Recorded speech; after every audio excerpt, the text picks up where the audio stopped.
정말 거침없이 폭등을 했다가 부동산 가격이요. 네, 이제 막 갑자기 급락을 했거든요. 급락하지 않았어요. 아, 그렇습니까? 그럼. 지금 사람들은 막 급락한 게 아니고 5년 동안 문재인 정부 5년 네. 2017년부터 네. 5년간 끊임없이 띄웠어. 집값을. 통계까지 조작해가면서 띄웠단 말이에요. 띄웠던 것이 2021년 11월 15일 날 내가 SH 사장 오기 전 2021년 8월에 내가 여기 지원서를 내고 3개월 동안 내가 SH 사장이 되면 지난 10년치 문재인 정부 5년을 포함해서 원가를 다 공개하겠다. 그 약속을 지키면 어떤 현상이 나타날 건지를 내가 예고를 했어요. 대한민국 서울에서 또는 수도권에서 아파트를 지면 25평짜리 아파트를 짓는데 들어가는 원가가 2억이 안 돼요. 공사비가 좀 오르지 않았습니까? 올랐어도 2015년쯤에 정확하게 말하면 2011년 12년에 이명박 정부 때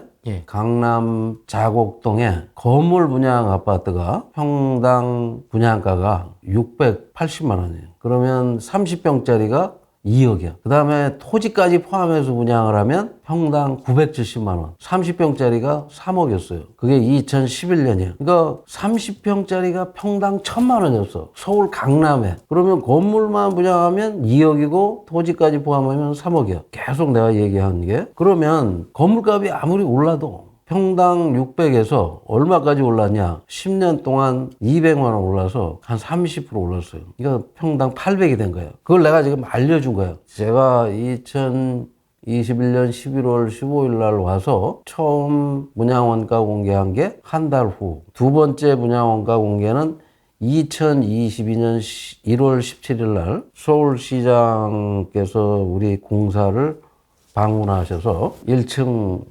로비에서 분양 원가를 공개하는 기자 설명회를 했어요. 강남권의 이 세곡동, 자곡동 이런 데 아파트를 우리가 지은 걸 분석을 해보니 건축비가 평당 600에서 800 사이더라. 25평으로 하면 건축비가 1억 5천에서 2억이더라. 2억이면 25평짜리 아파트를 건물만 팔면 2억에 져서 3억에 팔 수가 있다. 그 얘기를 내가 계속 한 거예요. 그럼 강남이나 서울에 25평 아파트가 3억에 나오면, 3억대에 나오면 집값이 어떻게 돼요? 경기도에서, 송도에서 문재인 정부 2020년에 11억에 분양받은 아파트가 어떻게 되겠어요? 서울에서 3억대에 나오면 청약했던 사람이 본책 계약을 안 해. 포기해. 그러면서 떨어지기 시작하는 거야. 미분양도 쌓이고 겁이 나서 못 사. SH 사장이 3년 동안 계속 서울의 아파트가 3억대에 팔린다고 그러면 의왕에서 뭐 12억, 평촌에서 11억, 광명에서 10억, 송도에서 뭐 10m. 그 사겠어요? 청약을 신청하겠냐고 누가. 그러니까 나타난 현상이 청약이 감소해버렸어. 민간이 아예 아파트 분양을 안 해. 작년 한 해 동안 분양이 없었어. 수도권에서. 그러니까 미분양도 없죠. 서울에서 3억에 자꾸 분양하는데 경기도에다 10억씩 분양을 하면 누가 신청해요? 건물만 분양인데도 사람들이 그쪽으로 쏠렸나 보네요. 건물만 분양인데도 일반 분양하고는 좀 우리는 다른데. 평균이 40대 1, 어떤 건 180대 1이에요. 우리 SH 아파트는 작년 동안 한 해 4번 분양을 했는데 서울의 SH 아파트는 평균 50대 1, 100대 1인데 경기도 쪽에 10억에 분양하려고 하는 사람들은 아예 분양 자체를 안 해. 못 해. 아무도 안 살 거니까. 이 집값을 끌어올리는 거는 현 집값보다 새 집이 공급되면서 더 좋은 새 집이 공급될 거니까 현 집보다 조금 높은 가격에 계속 분양가를 높이면서 분양을 할 때 끊임없이 현 집이 올라가고 새 집이 분양가가 올라가고 현 집 올라가고 새 집 분양가가 올라가서 올라가는 거예요. 근데 분양이 없으니까 현 집은 어떻게 돼? 안 사. 현 집 살아 댕기는 사람이 없네? 그 지난 2년 반 동안의 현상은 공급이 부족해서 집값이 뛴다. 근데 왜 공급을 안 해? 분양을 안 해. LH도 청약을 안 해. 이 정부 들어와서 뉴홈 50만 호, 공공분양 100만 호, 전체적으로 270만 호 플러스 알파를 윤석열 정부에서 공급한다고 그랬어요. 몇 개 했어요? 몇 개 씁니까, 실질적으로? 통계 조작해서 오류가 났다잖아. 엊그저께 보니까 신문에. 맞습니다. 공급했는지 안 했는지. 지금 공급은 준공은 문재인 정부에서 그 엄청나게 지었으니까 지금 이제 준공돼서 입주를 할 거 아니에요. 그 준공 물량은 많을 거야. 근데 착공 물량은 없을 거예요. 다 뒤로 미루니까. 지금 LH 같은 데는 땅을 못 팔아서 걱정일 거예요. 땅을 팔아야 되는데 네. 땅 산 돈 회수하려면 땅을 사가지고 건설업자가 가서 분양하면 안 될 것 같으니까 땅을 안 사가. 사간 것도 연체를 해. 땅값을 안 내고. 지금 이런 상황이 계속 이어지고 있어요. 그럼 만약에 문재인 정부로 돌아가서 무슨 엄마 아파트가 지난달 대비 한 2천만 원 높게 거래되면 어떻게 돼요? 온 언론이 2천만 원 높게 거래됐다. 신고가다. 방송이든 뭐든 모든 신문이 그런 기사를 써. 근데 5천만 원 떨어졌어. 기사가 나와야 안 나와요? 나오긴 합니다. 어쩌다 한 번. 어쩌다 한 번. 그것도 구체적으로 어느 아파트가 왜 떨어졌는지도 몰라. 그리고 고점 대비 얼마 떨어졌다고 얘기를 안 하고 직전 대비 얼마 이것만 나와. 자, 생각을 해봐요. 지금 내가 알기로는 경기도 지역은 내가 SH 사장으로 오기 전인 2021년 말 한 12억 가던 아파트들이 지금 한 7, 8억 해서 3, 40%는 떨어졌을 거예요. 그런 3, 40% 떨어졌다는 유튜브 방송을 하는 데는 많아요, 저거. 유튜브 채널은 좀 많아졌어. 네, 떨어졌다는. 채널은 많았어. 근데 방송 3사나 이런 데서 또 국토부에서 떨어뜨렸다고 자랑해요, 안 해요? 안 하죠. 왜 안 하지? 더 떨어질까? 그러니까. 아니, 자기들이 떨어졌다고 자랑을 해야 되는데, 떨어뜨렸다고? 네. 거품을 뺐다고? 네. 안 해요. 그 이유는 국토부 공무원들이 정권이 바뀌었어요? 안 바뀌었어요? 그대로예요. 늘공들은 그대로예요. 이 주택정책을 담당하던 공무원이 그대로죠? 뭐가 바뀌었어요? 장관만 바뀌었죠? 네. 그 장관은 국토부 출신이야. 옛날부터 쭉 집값을 이렇게 떠받치던. 그럼 지금 새로운 장관은 떠받쳐요? 안 떠받쳐요? 글쎄요, 잘 모르겠네요. 어떤 성향인지 잘 모르겠어요. 뭘 하는지 아무도 몰라. 김현미 국토부 장관처럼 자주 언론에 나오지도 않아. 그때는 맨날 나왔죠. 네. 부동산 대책을 윤석열 정부에서 발표하는 걸 봤어요? 아니, 2년 동안 없어. 없었죠. 네. 왜 없어요? 조용하니까. 집값이 자동적으로 잡힌 것 같아서. 누구 때문에? 금리 때문에. 금리가 미국 그러면 금리. 미국 금리가 문재인 정부에서는 미국 금리가 떨어져서 한국 집값이 오르고 미국 돈이 다 왔나? 유동성이 이제 좀 풀리다 보니 아무래도. 지금도 무이자로 돈을 빌려주면 집 사요 안 사요? 아파트 한 달에 3억씩 떨어지는데 누가 집을 사? 이제 없이 빌려줘도 그 부모가 자식한테 10억을 줘도 무이자로 집 안 사. 집 사는 사람이 없어. 집 사러 다니는 사람 주위에 있어요? 아니, 요새는 없죠. 어디 갔어? 그러니까 공급 부족이 집값을 끌어올린다고 했던 전문가들이 다 어디 갔어요? 금리가 너무 올라서 지금 이렇게. 그러니까 그것도 거짓말인 것이 윤석열 정부 2년 동안은 뭐 디딤돌 대출이다 뭐다 해가지고 금리가 문재인 정부 때 금리의 절반도 안 돼. 아, 그렇습니까? 그러면 문재인 정부 때는 대출을 아예 안 해줬어. 금리가 문제가 아니라 대출을 아예 안 해줬어요. 맞습니다. 다 나갔죠, 거의. 그래서 어떻게 했냐? 새마을금고 가서 사업자금 꼬다가 그 새마을금고 사업자금 꼬면 금리가 얼마인지 알아요?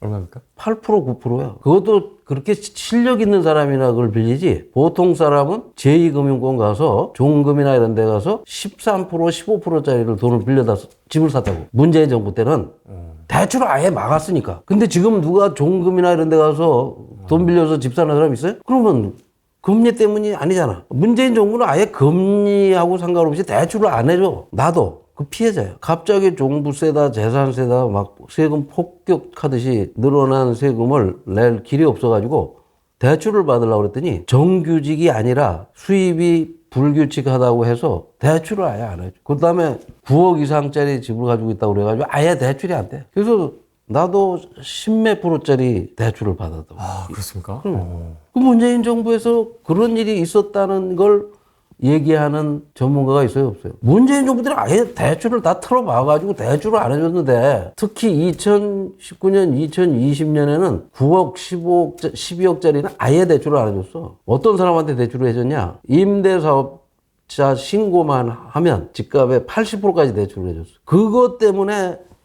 어떤 사람은 대출을 아주 저리 대출을 받아서 한쪽에서 집을 50채, 100채, 200채 사가지고 지금 다 전세 사기범들이 그런 대출을 받았어. 그 사람들이 다 받아간 거예요. 무슨 빌라왕, 응? 네. 건축왕, 오피스텔 왕. 응. 사기꾼들에게 돈을 빌려준 거예요. 무대기로. 그리고 정작 실수요자는 다 대출을 막아버렸어. 그러니까 요번에 그 어떤 지역에 출마한 국회의원 후보자도 고등학생인가 뭐 네. 응? 딸에게 네. 딸 이름으로 사업 자금을 빌려다가 네. 집을 샀다는 거 아니에요. 네. 그러니까 금리 때문이라고 하는 말은 뻥. 아, 완전 뻥이다. 아, 조금의 영향도 없었습니까? 전혀. 아, 전혀. 낮은 금리의 혜택을 본 건 빌라왕, 건축왕, 어? 그 다음에 이 민간 기업들이지 개인들한테는 그런 혜택이 없었어. 왜냐면 이제 금리가 올라가니까 거의 뭐 2.5배 이상이 됐지 않습니까? 금리나 이자 부담이. 그럼 이제 전세 대출을 받던 사람들도 좀 이제 전세 한도를 좀 줄이게 되고, 그럼 전세가가 자연스럽게 이제 내려가다 보니 전세가가 지금 올라간다고 난리인데 무슨 내려가? 아니, 또 요즘은 실제 내려가고 있는데 올라간다고 그 조작된 통계를 가지고 왜곡된 통계를 발표해. 지금도. 아, 그럼 전세가가 지금 내려가고 있습니까? 전세가가 내려가고 있죠. 지금 내려간다고 방금 얘기했잖아. 지금은 이제 다시 올라가고 있는 추세라고 그러니까 얘기하시는 분들이. 올라간다 내려간다도 그건 집값이 하향 안정되는데 전세값이라는 거는 가수요가 없어요. 실수요죠. 전세는 뭐 한 사람이 5개, 10개 얻어가지고 하나 쓰고 나머지 빌려주는 사람이 있나? 그러니까 그게 뭐 좀 올라가든 그거는 시장에서 가격이 형성되는 거예요. 위치 좋은 데는 좀 올라갈 거고 위치가 안 좋은 데는 떨어질 거고. 내가 보기에는 지금 둔촌동 같은 데는 네. 만 몇천 가구가 올 하반기에 쏟아져 나오기 때문에 지금부터 전세 계약을 하고 있고 맞습니다. 주변에 보다 훨씬 낮은 가격으로 전세 계약이 체결될 거예요. 그런 기사 나오는 거 봤어요? 둔촌동 그 분양 가격보다 지금 낮아지고 있다는 기사 나와요, 안 나와요? 매매 가격이요? 네? 아, 더 떨어지고 있습니까? 떨어지고 있죠. 아, 제가 이게 피가 붙었다는 얘기는 많이 들어. 그러면 기사를 쓰고 네. 떨어지면 안 써. 아, 그렇습니까? 떨어지면 안 쓴다니까. 아, 부산가 이하로 떨어졌습니까, 지금? 그럼 떨어지면 안 써. 확인을 해봐야 될 것 같습니다. 저도 그러니까 처음 듣는 얘기예요. 정말 이 심각한 문제인 게 지금 저 지방 같은데 집값이 오르고 있어요, 떨어지고 있어요. 떨어지고 있죠. 얼마나 떨어지고 있어요? 그런 기사가 나와야 안 나와요? 고점 대비 얼마 떨어졌다 그런 기사가 나와야 안 나와요? 미분양이 쌓인다, 미분양이 많다. 정부 보고 미분양 좀 사줘. 규제 풀어야 된다. 정부가 공무원들 월급으로 집을 사나? 정치인들이 미분양 아파트 사라고 헌금을 내요? 누구 돈으로 사는 거야? 국민 세금이야. 저 해남에서 배추 농사 짓는 분들이 네. 낸 세금으로 왜 미분양 아파트를 사줘? 배추값 떨어지면 사줘요? 아파트 장사들이? 배추 농사 져서 겨우겨우 사는 사람들이 낸 세금으로 안 팔린 아파트를 왜 사줘? 그리고 그걸 왜 사주라고 자꾸 기사를 쓰는 거예요? 건설사가 도산하니까요, 자꾸 지금. 건설사가 도산하면 배추 농사 짓는 사람이 도산하면 괜찮고 치킨집이 도산하면 국가가 해결해줘요? 그 왜 최근에 치킨 사줘요? 태영 같은 경우에 굉장히 좀 정부에서도 신경을 쓰고 있지 않습니까? 태형 아파트를 산 사람이 그 손해 볼까봐 그 해남 사람이 낸 세금으로 그걸 사줘야 되냐고. 아니, 파급력이 크니까요. 뭔 파급력 있고? 건설사 하나가 이제 부도가 나게 되면 협력사들도 있고 이제 막 이해관계 아니 우리 저 후레이 TV는 무슨 타격이 와요? 저는 뭐 상관이 없습니다만 90% 이상이 아무 상관이 없어. 영향이 오면 거기다 돈 빌려주는 은행이 돈을 빌려주거나 빌려준 돈을 못 받아서 손해를 보겠죠. 그 외국 은행들은 대부분 주식을 외국 사람들이 가지고 있는데 그 은행 주주가 좀 손해를 보겠지. 그걸 왜 근데 다른 사람들이 책임을 져? 그 이유가 뭐예요? 중요한 거는 그런 게 중요한 게 아니고 집값이 어느 정도까지 떨어져야 되느냐. 그러니까 지난 10년간 집값을 얘기했잖아요. 그러니까 10년 전에는 평당 600, 25평이면 1억 5천이었어. 문재인 정부 끝날 무렵에는 평당 800, 25평이 2억이었어요. 지금은 조금 더 올라서 네. 뭐 한 25평이 2억 4, 5천이나 2억 5천 한다고 치자고. 그럼 25평 아파트가 경기도의 LH 직원이 산 시흥광명 땅값이 얼마였어요? 평당 100만 원이었어요. 평당 100만 원에 산 경기도 땅에다가 25평 아파트를 짓는 데는 땅이 12평이 필요해요. 용적률 200%로 지면. 그러면 100만 원짜리 12평. 거기다 무슨 공사비까지 하면 한 2천만 원 들어가겠죠. 땅값이. 땅값이 2천이고 건물값이 2억이면 얼마면 돼요? 3억이 안 돼. 땅까지 포함해서 팔아도 경기도에서. 거기다 지금 경기도에다 짓던 아파트는 어떻게 됐어요? 철거를 빼먹고 뭐 불량 골재를 써가지고 짓다가 무너지기도 하고 그랬다고. 근데 어쨌든 그런 3억이 채 안 되는 원가를 투입한 아파트를 얼마에 분양을 했어? 얼마 분양했습니까? 7억 8억에 분양을 했어. 공기업은 7억 8억. 민간은 10억 넘어. 10억 15억. 그걸 서울에 경기도보다 상대적으로 위치가 좋은 서울에서 3억대의 건물을 자꾸 팔면 어떻게 돼요? 내려갑니까 집값이? 안 사. 분양을 안 받거나 거래가 안 돼요. 그 얼마까지 내려가야 살 것 같아요? 3억대까지 와야 되는 겁니다. 그러니까 땅값이 1억도 안 되는데 건물을 살려면 이 땅값 1억을 빼고 건물값 한 2억을 보태서 계산하면 한 3, 4억 이게 넘으면 겁이 나서 못 사. 그러니까 반대로 얘기하면 3, 4억에 팔아야 될 걸 문재인 정부에서는 10억 넘게 팔았다는 거야. 그럼 그때 번 돈은 다 누가 가져갔어요? 치킨 장사 가져갔나? 배추 장사 가져갔어요? 파는 사람이 가져. 누가 가져갔어요? 지금 위기라는 건설업자들이 돈을 다 벌어갔어. 그때 벌어간 건 다 어디 갔나? 이렇게 이 지금 언론 지형도 그렇고 이 사정을 정확하게 가르쳐주는 사람들이 우리나라에 없었어요. 문재인 정부 때도 엉뚱한 집만 많이 지면 집값은 떨어진다. 그런 한심한 얘기를 하는 사람들. 또 한편에서는 세금만 잔뜩 올리면 집값 떨어진다. 또 한쪽에서는 아예 대출을 안 해주면 집값이 떨어진다. 근데 다 실패했잖아. 지금 왜 집값이 떨어지나? 사람들은 SH에서 발표하는 원가가 2억이다. 그 다음에 3억이면 서울에서 25평 아파트를 살 수가 있어. 25평에 화장실 2개에 방 3개짜리를 살 수가 있어. 그 다음에 우리는 예약 제도를 도입해서 90% 질 때까지 후분양제이기 때문에 돈이 1원도 들어가지 않아. 예약만 하면 돼. 예약금도 없어. 아 그렇습니까? 예. 입주할 때 다 져서 3년 입주할 때 품질, 가격 뭐 여러 가지를 따져보고 살지 말지를 결정하는 거예요. 그러니까 모든 권한이 소비자한테 있어. 그러니까 이런 방식으로 우리가 공급을 하기 때문에 우리가 공급하는 아파트는 수백 대 1이 되고 그렇지 않은 데는 아예 분양을 못 해. 어쨌든 좀 이 챕터를 좀 정리를 하자면 지금 집값이 떨어지는 거는 금리 때문은 아니다. 공급이 충분해서도 아니다. 그러면은 사람들이 이제 이성을 찾은 거예요. 예를 들면 점심 먹으러 4명이 가서 2명이 한 사람은 5억 올랐다, 뭐, 한 사람은 3억 올랐다. 저녁에 이제 또 회식하러 가면 또 그런 얘기를 자꾸 해요. 하루에 한 2-3번씩 그런 얘기를 한 3년쯤 듣고 나면 어떤 마음이 생기냐? 내가 바보가 된 것 같아. 그렇죠. 그러니까 그때는 막 금리가 15%짜리라도 빌려다가 사야 되겠다는 생각을 갖게 돼요. 사람들이 다 그런 생각을 갖게 되면 가수요가 생기는 거예요. 그때는 뭐 아무리 김현미 장관 말대로 아파트가 빵도 아닌데 그냥 밤새 뭘 많이 만들 수 있는 것도 아니고 수입해올 수도 없고 그때는 집값이 오르는 거예요. 보통 평범한 직장인이 돈을 빌려서까지 집을 사겠다고 마음먹게 되는 거는 바로 그런 지점에서 주변에서 출근하면 또 무슨 결혼식장 가면 친척을 만나면 집 사서 얼마 벌었다는 얘기를 매일 하루에 2-3번씩 화제가 돼. 그 다음에 가정에서는 부모가 싸워. 그때 왜 사지 안 샀냐? 왜 좀 더 기다리지 팔았냐? 뭐 이런 문제 가지고 온 나라 사람들이 다 집값 시세 차익을 이야기할 때 집값이 폭등을 하는 거예요. 그때 그렇게 하면 안 된다. 원가를 공개해라. 네. 하는 얘기를 내가 쭉 줄기차게 얘기를 한 거예요. 니들이 공개를 안 하면 내가 공개 검증을 해주마. 분양한 가격에 이만큼이 거품이다. 하고 계속 발표를 했던 거예요.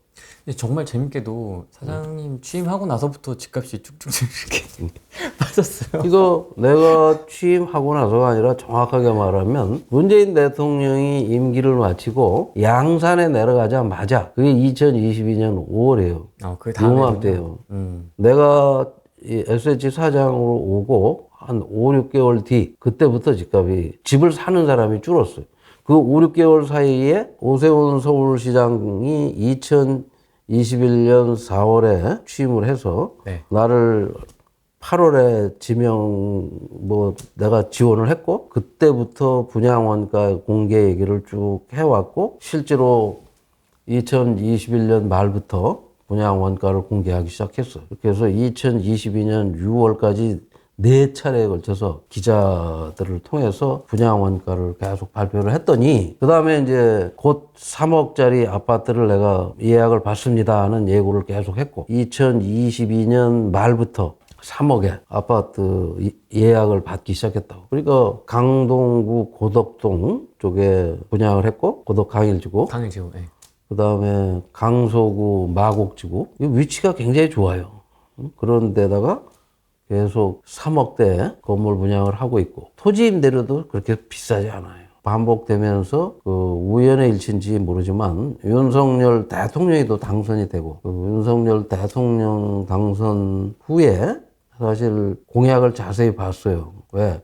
윤석열 대통령께서 나를 좀 만나자고 그래가지고 2021년 7월에 대통령 후보 출마를 6월 29일 날 했는데, 출마하고 열흘 만에, 그때는 정당 소속이 아니었어. 나하고 만나자 그래서 일요일 날 차 한잔 하자고 그래가지고 10시에 만나서 1시 반까지 한 3시간 반 동안 집값 잡는 방법에 대해서 서로 논의를 했어요. 과거 검사 시절에 비슷한 LH 그때 임직원들이 땅 투기를 한 사건, 그런 수사를 직접 해봤다. 심각하더라. 어떤 부패와 연루되지 않도록 기존의 그 카르텔을 깨야겠다. 제가 대통령이 되려고 하는 이유도 우리 사회 곳곳에 퍼져 있는 부패 카르텔, 기득권 카르텔을 부수기 위해서 자기가 대통령이 되겠다고 출마를 했다. 내가 20년간 시민운동한 게 바로 그걸 깨는 운동을 했던 사람이다. 7월에 만나고 8월에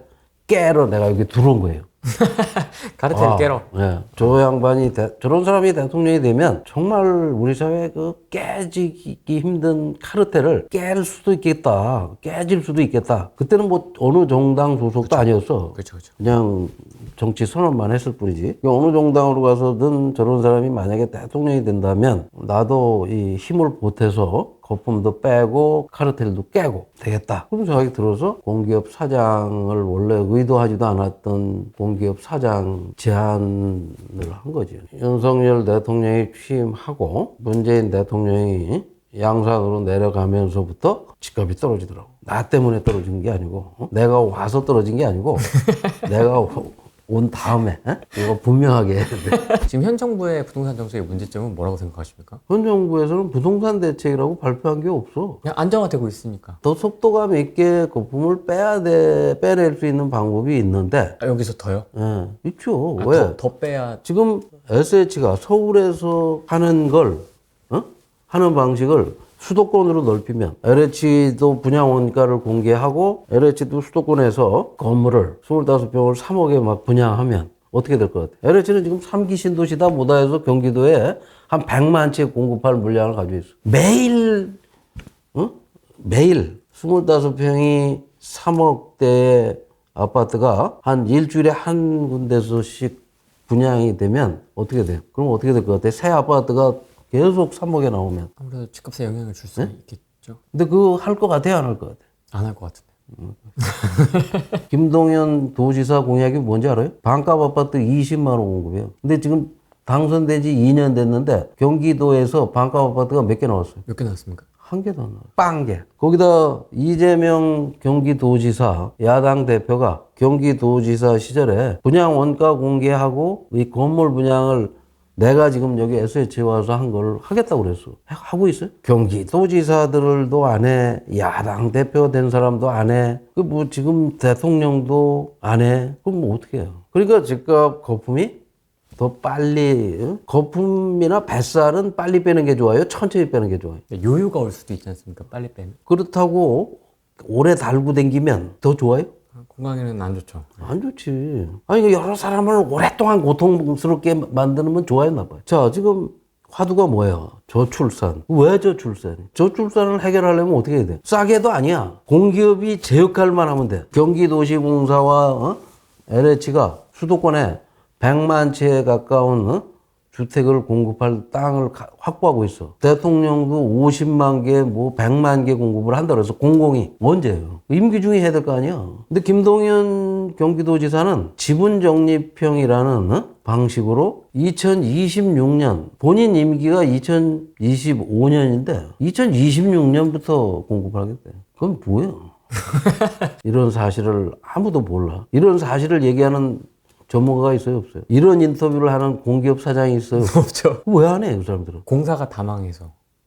뭔 공사? 나라도 해야 되겠다. 시민운동 하는 거와 공기업 사장은 똑같이 공익을 위해서 일하는 거기 때문에 공익을 위해서 이런 말을 누군가 해야 된다. 왜 서울에서는 3억대 아파트가 나오는데 경기도에서는 못하는 이유가 뭐냐 하고 압력이 생길 거 아니에요. 브레인 TV 독자도 경기도에도 있을 거 아니에요. 아무리 무슨 건축비가 올랐다 뭐 이래도 내가 밑주고 팔 리는 없잖아요. 25평짜리 아파트를 건물만 사면 3억 한 5천이면 잘 지은 아파트를 살 수가 있어요. 나는 그거를 더 좋은 아파트로 바꾸려고 그래. 지금 이 나와 있는 반포에 뭐 괜찮은 아파트보다 더 좋은 아파트를 지어가지고 4억에 파는 거야. 메이플자이, 원베일리 이런. 예, 그거보다 더 좋게.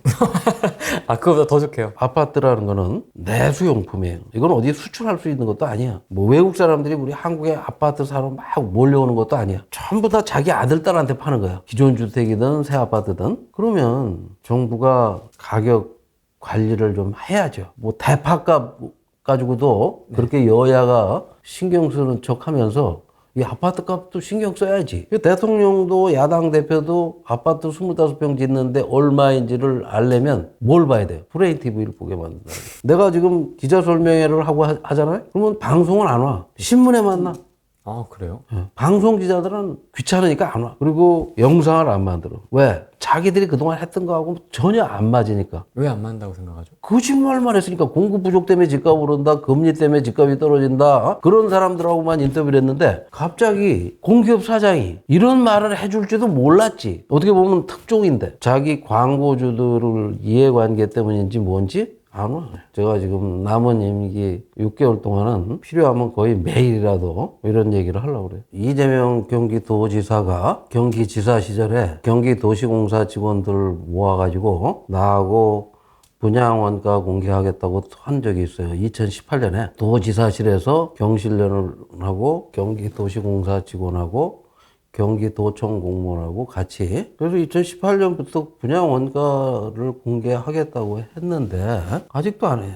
하고 있다는 얘기 들어본 적 있어요? 근데 뭘 한대. 그 자료를 뭐 공개를 하긴 하는데 네. 아무도 알아볼 수 없는 자료를 공개하는 거예요. 2018년 10월에는 그러니까 이재명 지사는 7월에 7, 8월에 그거를 한다고 그랬고 두 달 있다가 그 박원순 서울시장이 2018년에 분양 원가 공개를 국정감사장에서 하겠다고 약속을 해놓고 결국은 그분은 공개를 안 하고 소송을 계속 했고 또 2019년에는 그 무렵에 이제 김현미 장관도 분양원가 공개하겠다고 그래놓고 그냥 안 하고 그때 민주당 의원 한 20여 명이 경기도가 하는 분양원가 공개는 참 좋은 정책이라고 같이 토론회도 하고 했었는데 그걸 안 하다가 정권도 뺏겼어. 안에서 뺏긴 건데. 예.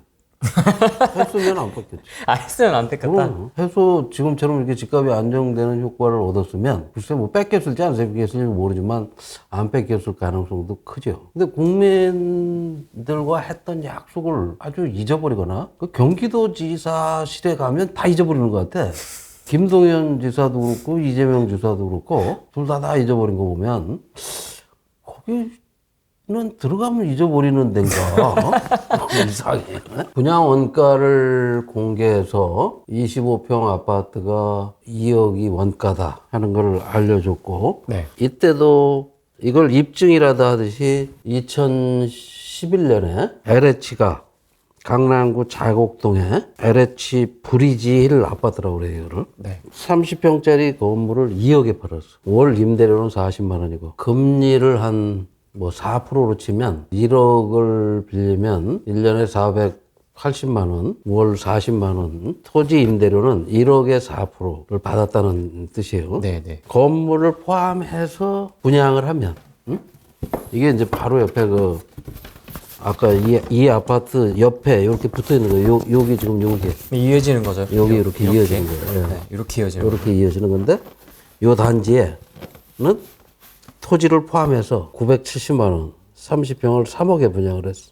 이거를 하려면 원가가 도대체 얼마길래? 그럼 건물 원가는 2억에 팔았다는 거는 2억보다도 작게 들어갔다는 거예요. 그래서 와서 원가를 전부 분석해 보니까 실제로 25평 아파트는 원가가 2억이더라. 우리가 건설회사에 준 돈, 분양 관리비, 뭐 여러 가지 비용을 다 포함해도, 금융비까지 다 포함해도 25평 아파트의 원가는 2억이더라. 그걸 2010년에는 30평을 2억에 팔았고, 네. 우리는 5평이 줄은 거죠. 25평이 2억이라는 건 그 정도 차이다. 고덕강일 3단지 아파트를 이렇게 해서 여기를 3억 5천에 예약을 지금 받고 있어. 토지 임대료는 얼마쯤 받을 것 같아요?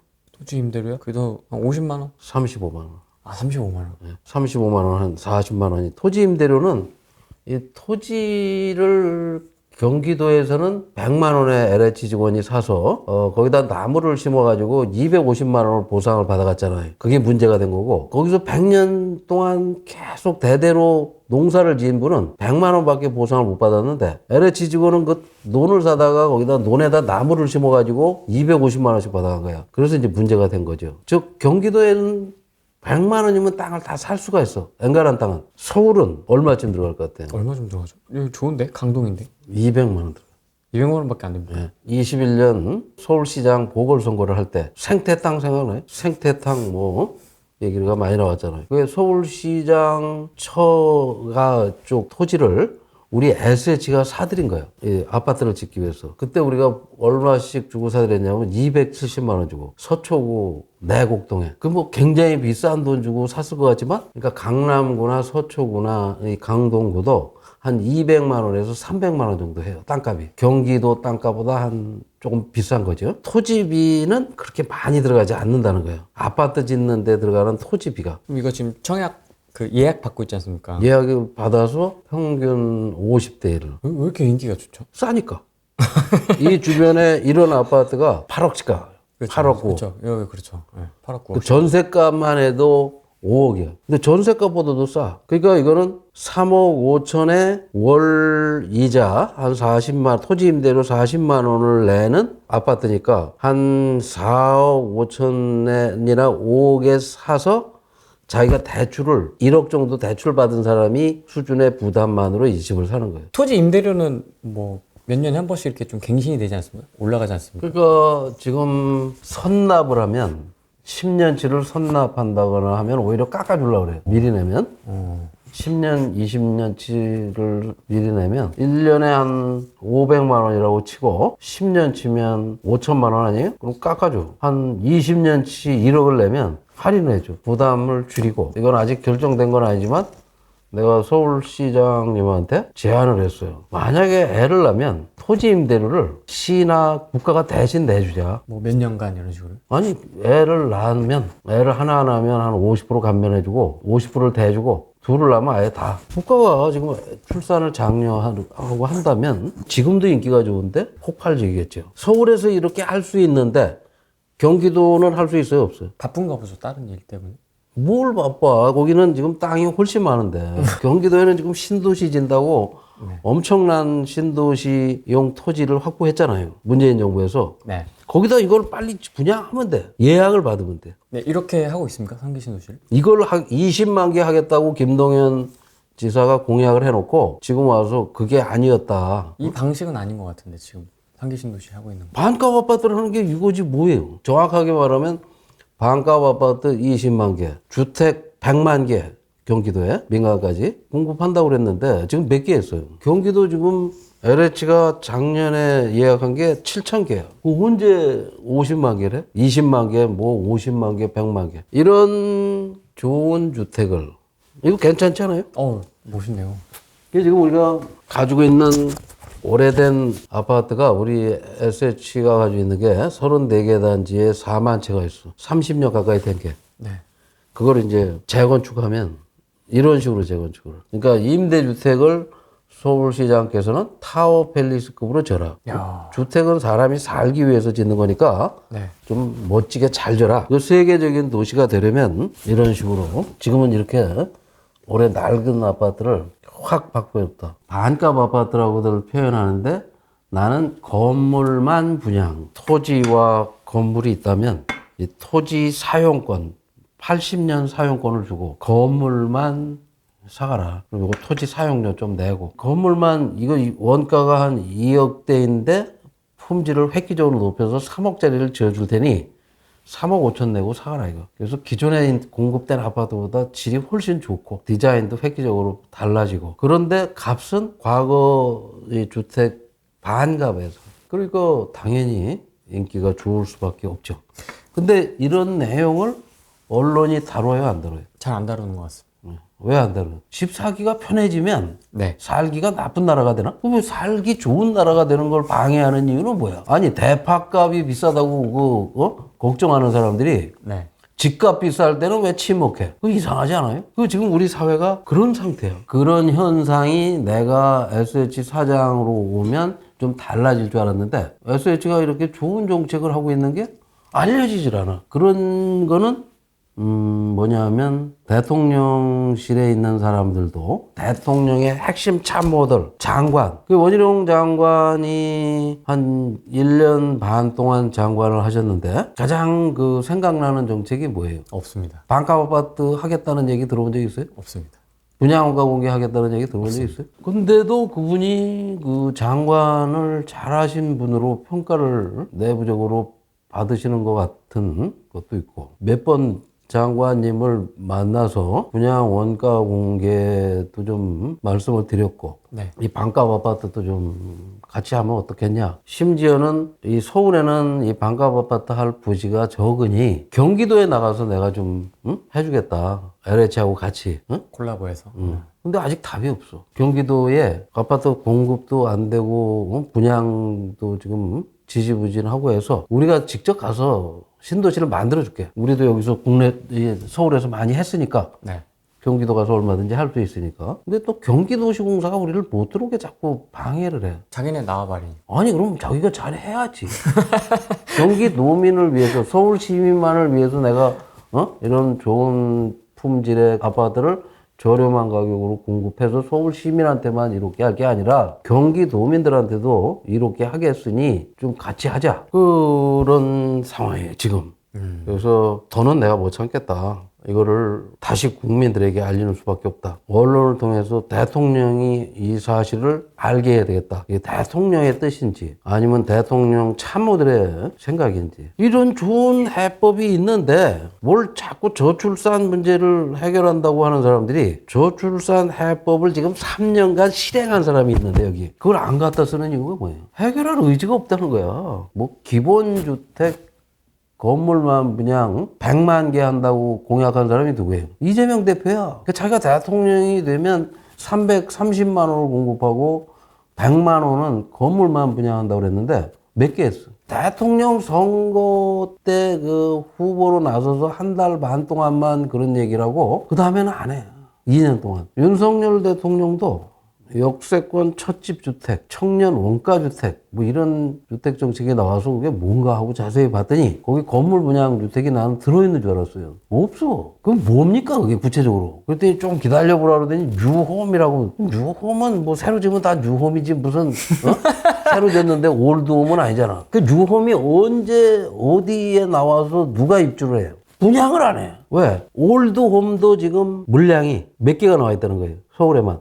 아파트가 8만 개가 나와 있고 경기도에는 한 10몇만 개가 나와 있어. 경기도하고 서울에만 아파트 팔자 물량이 20만 개가 넘어. 근데 사겠다는 사람이 얼마나 돼요? 없어. 한 달에 뭐 1000개 미만 거래될 때도 있었어. 그럼 1년에 10,000개만 있어도 되는데 뭘 공급 부족이래. 공급 부족이라고 하든 말하던 애들이 한 명도 안 보여? 나는 정말 이 우리나라에 이 부동산 관련 전문가 행세하는 사람, 교수, 기자, 뭐 언론사, 정치인, 정책을 다루는 공무원 중에 가장 좀 존경받는 정치인이 누구예요? 부동산 쪽으로. 누굽니까? 있습니까 그런 사람? 나도 몰라요.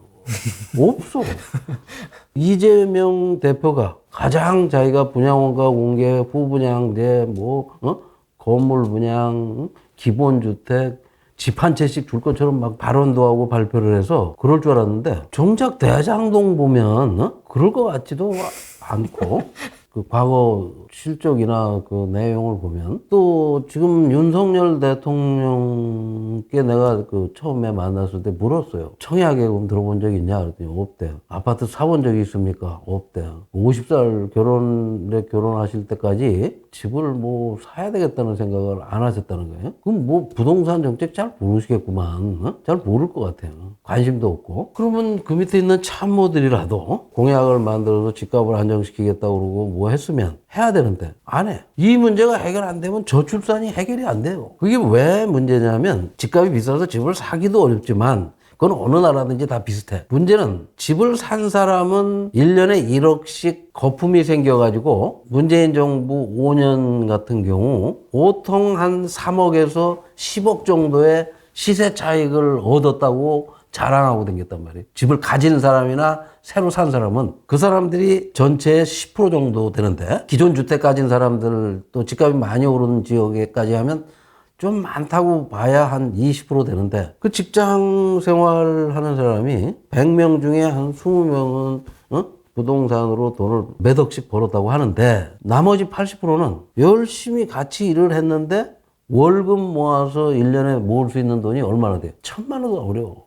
1,000만 원 모으기도 한 달에 100만 원씩 모으기도 굉장히 어려운데 그렇죠. 1,000만 원 모으기도 어려운데 1년에 2억씩 3억씩 벌었다고 자꾸 그러면 머리 아프고 배 아프고 화가 나고 일할 맛이 떨어져. 저출산만의 문제가 아니라 근로의욕도 떨어뜨리고 삶 자체에 대해서 다시 고민하게 돼. 정말 심각한 사회 병리 현상이 생기는 거예요. 그래서 그걸 막아보려고 내가 20년간 그 여러 가지 정책 대안들을 제시해 줬는데 그중 하나가 토지임대 건물 분양이고 처음 이 정책을 제시한 게 내가 2004년 노무현 정부 때. 제가 그래서 공부를 좀 해봤더니 그렇더라고요. 노무현 정부에다가 판교 신도시 건설할 때부터 2기 신도시 정책에는 건물만 분양을 해라. 상업용지나 업무용지는 민간에 매각을 하되 강제로 수용한 택지는 그게 판교 신도시가 300만 평인데 평당 보상가가 100만 원이에요. 그래서 판교 신도시가 3조 원에 시작을 한 거예요. LH가 그때 1,000억 남는다 그랬어. 신도시 개발하면. 내가 계산해보니까 10조가 남아. 딱 지금 20년이 된 겁니다. 올해로 반값 아파트 건물만 분양을 하는 거를 주장한 게. 근데 20년 동안 이명박 대통령이 주택공사와 토지공사를 통합시켜가지고 LH공사를 만들어서 800가구를 했어. 그 다음에 지금 내가 SH 사장이 돼가지고 1,600가구 했어. 이익공유원까지 해서 2,000개. 그러니까 내가 이명박 대통령보다 한 2배 이상 해요. 현재까지는. 그래서 내가 남은 임기 동안 더 공급을 늘리려고 하는데 여기저기서 반대가 심해. 반대하는 이유는 뭡니까? 너무 인기가 좋다는 거야. 그리고 이게 많아지면 집값이 안정되고 이게 많아지면 앞으로 이걸 다 해야 돼. 다 하면 되죠. 그러면 건설업자들이 싫어해. 건설업자들이 더 빨리 망할지도 모른다는 생각이에요. 그러니까 이 주택정책을 다루는 사람들은 건설업자를 뭐 이렇게 존중해야 될 대상으로 신격화하는 존재로 생각을 하는 것 같아요. 그거 왜 그래요? 똑같은 국민이니까. 건설업자들이 씀씀이가 커. 그래서 그런 것 같다는 생각이 들어. 그래서 그걸 대통령께서는 기득권 카르텔, 부패 카르텔로 깨 부숴야 될 대상이라고 그랬다고. 그래서 난 좀 깰 줄 알았어요. 그 대통령이 장관이나 차관을 불러서 기득권 카르텔 깨라. 깨 부숴라. 그리고 지시하는 걸 내가 몇 번 봤어요. 근데 누가 기득권 카르텔이나 부패 카르텔 깨부수게 하는 장관 이름 아는 사람이 있어요? 나만 아는 것 같아. 혼자. 난 장관도 아닌데. 문제점을 좀 제시하는 부분들이 좀 몇 개 그 있어서. 사람들이 없어졌어, 요즘. 문제점을 좀, 반값 아파트 토지 임대부 정책에 대해서 부정적 얘기를 하던 사람들이 간혹 있었는데 가장 그 특이한 점은 그 인사청문회를 했어요. 원래 이제 지방공기업사장은 인사청문회를 안 하는데 서울시는 이제 그걸 하더라고. 그때 당시에 서울시 의회 의원이 민주당이 110석 중에 102석이 민주당, 8석이 국민의힘이었는데 인사청문위원 한 20명 중에 한 명만 그 여당이 아니라 이제 서울시장하고 같은 당이고 나머지 분들은 민주당이었어. 그분들이 나한테 막 집요하게 분양원가 공개 부작용을 얘기해요. 반값 아파트 하면 안 된다고 얘기해요. 그 질문했던 시의원 중에 한 분이 나중에 이제 그 상임위에서 분양원가 공개에 대해서 자기가 오해를 했다. 사과한다. 내가 여기 취임하자마자 20일 만에 분양원가를 공개하니까 시의회에서 카드 뉴스를 만들어가지고 서울시 최초로 분양원가를 공개했다. SH공사가 하고 칭찬 보도자료를 내주더라고. 그러더니 분양원가 부작용을 얘기하던 사람들이 한 명도 없어졌어. 반값 아파트에 대해서 시비를 걸기 시작하는 사람이 좀 있었어. 근데 하나씩 둘씩 없어져. 왜 없어지는 거죠?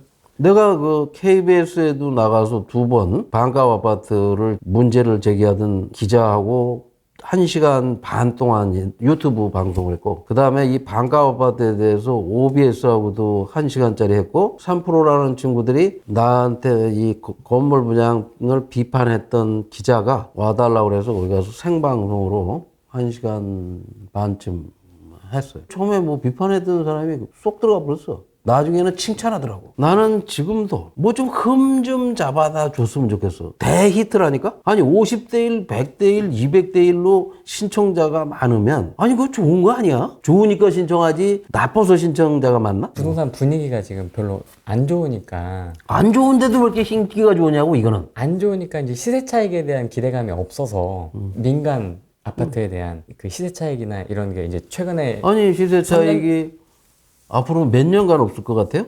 또 상승할 때를 나는 앞으로 한 30년은 없을 것 같아. 30년은 없다. 분양 아파트는. 우리가 3억에 분양하고 있는데도 10억대가 넘는 가격으로 경기도에서 분양을 하면 그걸 분양받은 사람이 얼마나 벌겠어요? 아니 서울에서 3억에 분양을 하고 있는데 경기도에서 10억에 분양을 받았어. 아주 경기도에도 굉장히 위치 좋은 광교 이런 데. 뭐 그런 근데 또 광교도 내가 보기에 반토막으로 떨어질 것 같아. 그렇습니까? 광교 15억인데요? 그러니까 반토막으로 떨어진다. 이거 지금 다 이미 30-40%는 떨어졌어. 경기도는 다 지금 우리 SH 때문에 30-40%는 떨어졌다고 봐요. 계속 하락할 일만 남았어. 어디까지 하락할 것 같아요? 어디까지 하락합니까? 우리 SH 수준. 지금이 바닥이라고 하시는 분들도 있는데. 지금이 바닥이 아니라 지금에서 반값은 더 떨어질 것 같아. 지금 가격에서 절반. 많이 떨어졌음에도 여기서 절반 더. 많이 떨어졌다고 그러는데 지금 대통령실에서 지난 총선 때 국토부가 발표한 게 몇 프로 떨어졌대요? 몇 프로요? 14% 떨어졌대요. 도대체 걔들 통계는 믿을 수가 없어. 아니 어떻게 50만 개에서 20만 개를 누락시키고 그게 무슨 그런 통계를 발견도 못하는 그런 한심한 공무원이 주택정책을 문재인 5년 내내 하고 윤석열 정부 2년에서 7년째 하고 있어. 그전에는 모르겠고. 그 앞으로 그 사람들이 제대로 할 것 같아요? 언제쯤 정신 차릴 것 같아요? 내가 보기에는 내가 나가서 앞으로 10년에서 20년을 더 해야지 정신 차릴 것 같아요. 지금 이 사람들은 내가 나가길 기다리고 있는 것 같은데 내가 나가면 뭘 할 것 같아요? 은퇴. 쉬셔야죠 이제. 아닙니까? 이게 지금 하고 있는 이 정도 일은 뭐 그렇게 강도 높은 노동이라고 생각하지 않아요. 국익과 공익을 위해서 내 후손들과 대한민국의 미래를 위해서 일하는데 힘이 계속 솟아. 근데 개인의 또 시간도 중요하지 않습니까? 공익을 위한 것도 좋고 국가를 위한 개인의 것도 시간을 이렇게 내가 좋아하는 일에 내가 잘할 수 있는 일에 내가 일을 하면 엔돌핀이 솟는 일에 시간을 보내면 그게 뭐 쉬는 거지 뭐가 쉬는 거야. 토지임대부 얘기하실 때 제일 신나시는 것 같긴 해요. 제일 에너지가 넘치시는 것 같긴 해요. 그것이 대한민국의 주택 문제를 해결하는 키야. 어떤 분은 반값 아파트라고 부르지 말고 반의 반값 아파트라고 불러라. 엄밀히 말하면 반의 반값 수준밖에 안 된다. 10억짜리 아파트를 5억에 팔면서 그것도 건물만 띄어서 3억에 팔면 반의 반값이지. 그게 어떻게 반값이냐. 그 다음에 이제 나는 반값 아파트라는 표현 이런 거는 값을 얘기하는 거니까 품질이나 수명을 늘려서 100년 주택이라고 이름을 바꿨어요. 그래서 우리 회사가 짓는 아파트는 100년 이상 쓰는 주택이다. LH나 이런 데서 짓는 거는 30-40년 있으면 재건축하는 30-40년짜리라면 우리가 짓는 거는 100년 이상 쓰는 주택, 100년 주택. 100년을 쓸 수 있을까요? 미국의 엠파이어 빌딩이 언제 졌어요? 엄청 오래됐어요. 100년 전에 졌어. 그 철거하고 재건축한대요? 앞으로도 100년 이상 써. 유럽이나 이런 데 가면 전부 200년, 300년 된 건물을 그대로 쓰고 있어. 아파트는 100년도 안 됐지만 굉장히 불편하다. 그러니까 그 당시에 진 기술 수준이나 기술력이나 또 급격히 많은 양을 공급하면서 질이 떨어졌는 주택을 졌다면 이제는 그런 주택 안 짓겠다는 거예요. 이런 걸 지어서 멋있긴 하다. 100년, 200년 쓴다는 거예요. 서울숲 아크로보다 더 좋은 아파트를 추구한다. 아, 서울숲보다 더 좋게요. 더 좋은. 거기 연예인들 되게 많이 사는데. 네. 연예인들이 사는 주택과 예를 들어서 좀 소득이 낮은 사람이 사는 주택이 왜 달라야 돼요? 주택은 다 사람이 살기 위해서 짓는 거야. 그래서 사람은 신분에 격차가 있어요, 없어요? 없어. 근데 왜 주택은 격차를 두려고 그래? 그 격차를 깨줘야 되는 거예요. 소득이 다르지 않습니까? 네? 소득이. 그 소득은 자기가 소득에 맞는 건 스스로 골라가요. 모든 걸 다 저렇게 질 수는 없으니까. 모든 주택이 다 우리하고 똑같을 수는 없잖아. 본인이 알아서 자기 소득에 맞는 주택을 찾아다니게 돼 있다고, 사람은. 누가 안 주니까. 국민 각자가 알아서 판단할 일이고, 우리 같은 공기업은 우리가 좋은 주택을 서울에 곳곳에 자꾸 저런 걸 지으면 민간은 어떻게 해요? 우리보다 더 좋은 걸 지으려고 하겠지. 더 좋은 값을 받기 위해서. 네. 그럼 민간과 우리가 경쟁을 하면, 경쟁하듯이 좋은 집을 지면 서울이 어떻게 돼? 멋지게 짓죠? 품격 있겠죠? 서울에서 태어난 모든 사람은 집 걱정을 할 필요가 없는 서울, 품격 있는 서울, 세계 최고의 품격 있는 서울만. 이 서울이라는 도시는 우리나라 직장인과 젊은이들도 서울에 살고 싶어 하죠. 또 연령대가 많은 분들도 그냥 서울을 떠나기 싫어해. 외국의 젊은이들은 서울에 와보면 서울에 계속 머물고 싶어 해. 세계 많은 국가의 그 사람들은 서울에 와서 이민을 오든 어떻게든 살고 싶어 해. 그래서 서울에 살고 싶어 하는 사람은 내가 보기에 10억 명도 넘을 것 같아. 그 사람들이 다 살 수는 없잖아. 네. 그럼 서울은 왜 이렇게 많은 사람이 살고 싶어 하는 도시가 됐을까? 안전해. 그 다음에 교통이 편리해. 나가면 먹거리 풍부해. 의식주 중에 주를 빼고는 다 좋아. 세계 어느 도시보다도 좋아요. 다만 주택 가격이 좀 비싼데 그것도 건물만 분양 방식으로 얼마든지 해결할 수 있다는 거예요. 그러면 건물 분양 방식으로 집값을 안정시키고 주거 문제를 해결하면, 집 걱정이 없어지면 서울보다 더 좋은 도시는 없다. 그래서 나는 우리 이웃들과 자녀들에게, 미래 세대에게 이 좋은 서울의 가장 핵심적인 문제인 이 주거 문제만 잘 풀면, 만약에 이 주거 문제를 이렇게 뭐 40대 1, 100대 1, 200대 1 되는 주택을 서울과 수도권에 공급을 많이 해서 지난 2년 동안 윤석열 대통령이 그랬다면 이번 총선에서 어떻게 됐을 것 같아요? 여당이. 결과가 달라졌어요. 지금보다 좀 달라졌겠죠? 원희룡 장관도 이런 걸 많이 했다면, 선도적으로 많이 홍보했다면 본인도 당선되고 많은 사람이 됐을 거라고는 생각해요. 노무현 정부, MB 정부, 박근혜 정부, 문재인 정부 지금까지 계속 뭔가 나오고는 있어요. 시도는 하는데 뭐가 제대로 하는 척 하다 말아. 근데 그러면 이게 뭔가 이유가 있지 않을까요? 있죠. 그게 카르텔이야. 아, 뭐 실효성의 관점에서는 아니요. 실효성은 이렇게 입증이 되잖아. 그걸 할 때마다 집값이 안정돼. 아니, 그러니까 할 때마다 집값이 떨어져.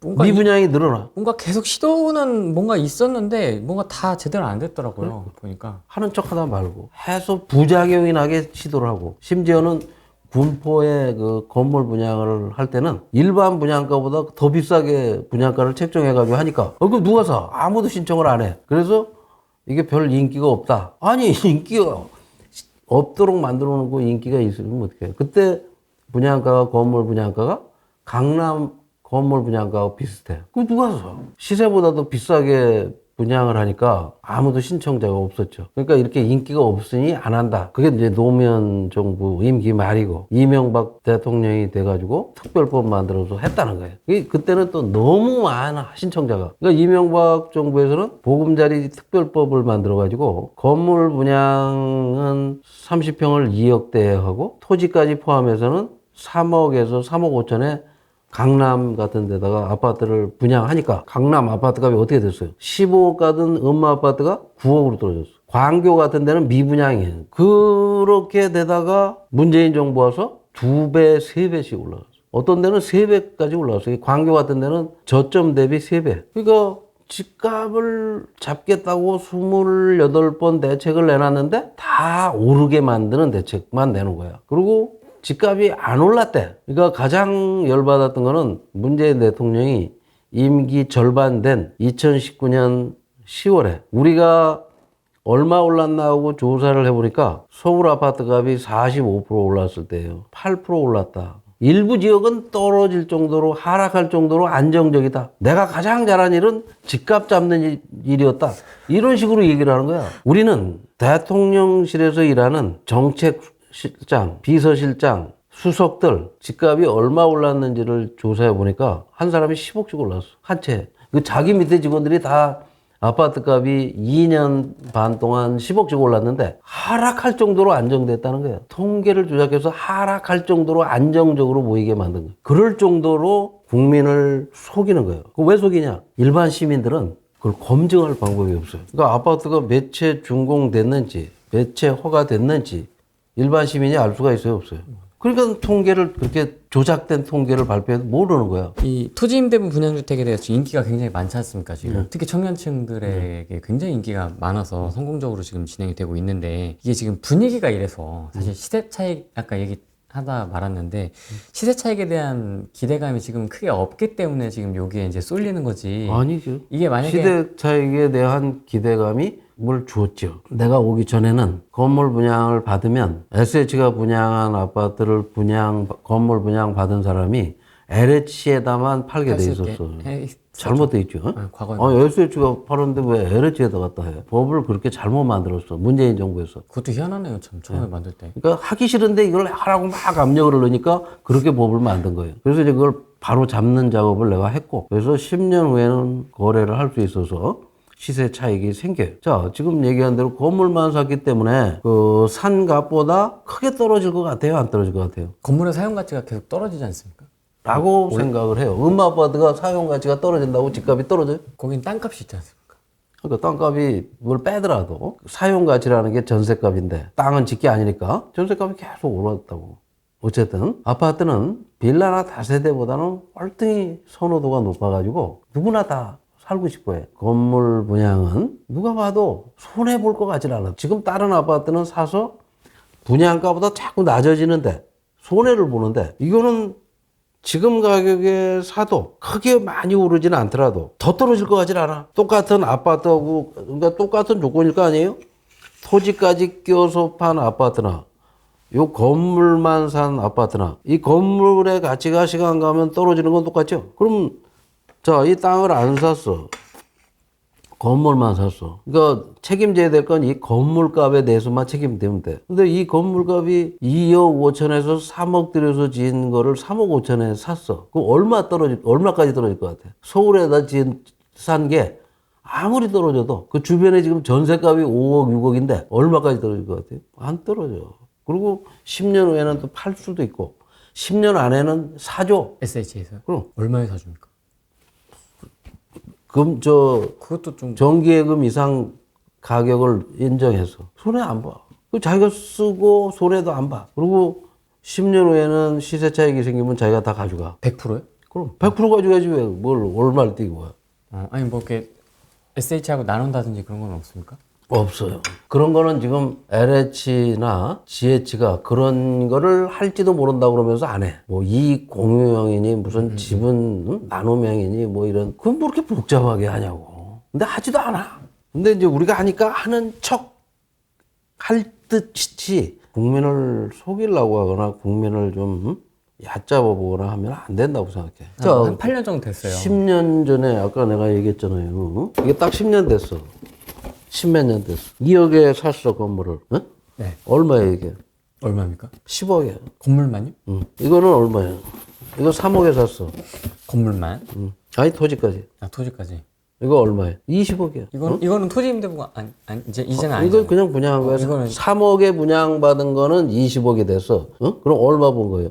2억에 분양받은 건 10억이 됐어. 얼마 번 거야?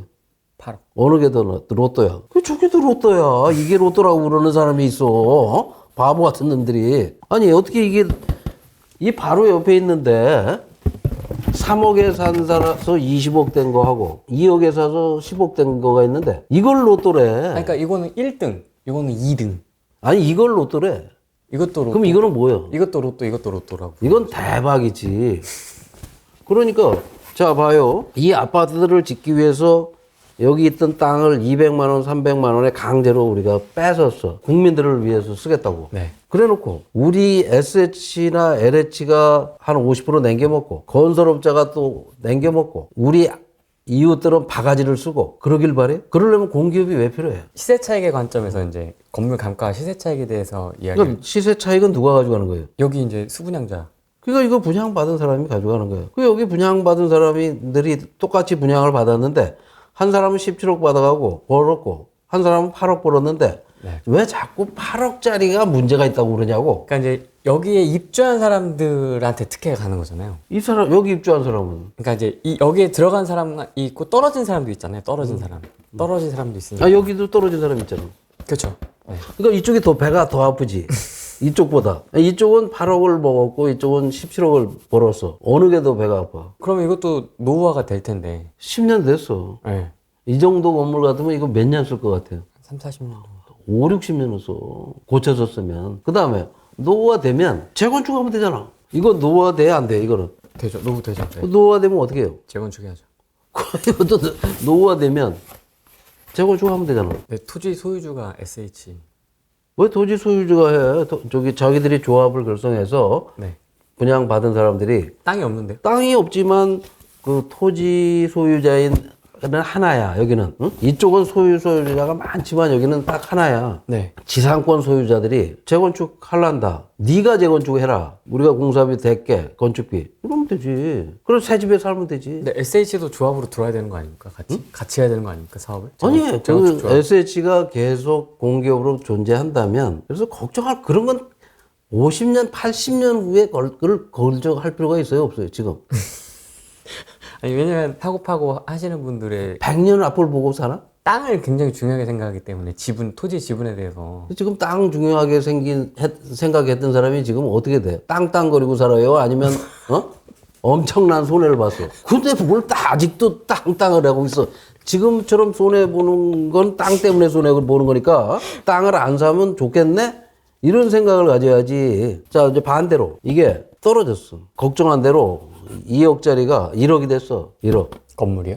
응. 네. 오래됐다고 이걸 1억 쪽밖에 안 줘. 한 30년 후에. 그 1억에 팔면 되잖아. 그죠? 그럼 이게 얼마 돼? 이게 1억 되면 이건 얼마 돼? 3억짜리가. 1억 5천. 그럼 뭐 손해야? 얻었던 게 더 손해야? 이게 더 손해지. 근데 이제 집을 구매한다라는 것 자체가 우리나라 사람들이 그 시세 차익이라는 걸 사실 기대하고 항상 염두에 두고 집을 사는 타임을 왜 그런 생각이 들게 됐어요? 대통령, 장관, 국회의원, 공무원, 언론, 기자 모두가 그렇게 펌프질을 하니까. 그러니까 건설회사가 안 팔려도 걱정해줘. 건설회사가 PF라는 게 뭐야? 돈도 없는 건설업자가 땅값의 한 10%만 가지고 와서 땅 사는 돈 90%, 건축비를 다 건물 짓기도 전에 분양해서 바가지 씌워가지고 팔아먹는 그 사람들만을 위해서 모든 제도와 사람들이 그 사람들을 위해서 일을 한다는 걸 알아. 그럼 어떻게 돼? 집값이 홀홀 날라. 지금도 떨어지는데 미국 금리가 올라서 한국 금리는 미국 금리보다 낮은데도 한국 집값이 떨어진대. 아니 미국 금리보다 한국 금리가 낮은데 왜 한국 집값이 떨어져? 낮아서 떨어지나? 코로나 때보다 좀 많이 올랐지 않습니까? 코로나균이 이 활개를 칠 때는 집값이 오르다가 코로나균이 사라지니까 집값이 떨어지나? 코로나 있을 땐 집에서 사람들이 안 나가서 집값이 오르다가 유동성이 많이 줄었지 않습니까? 뭐가 줄어? 금리를 올리니까 유동성이 줄고 이자 부담이 늘어나고.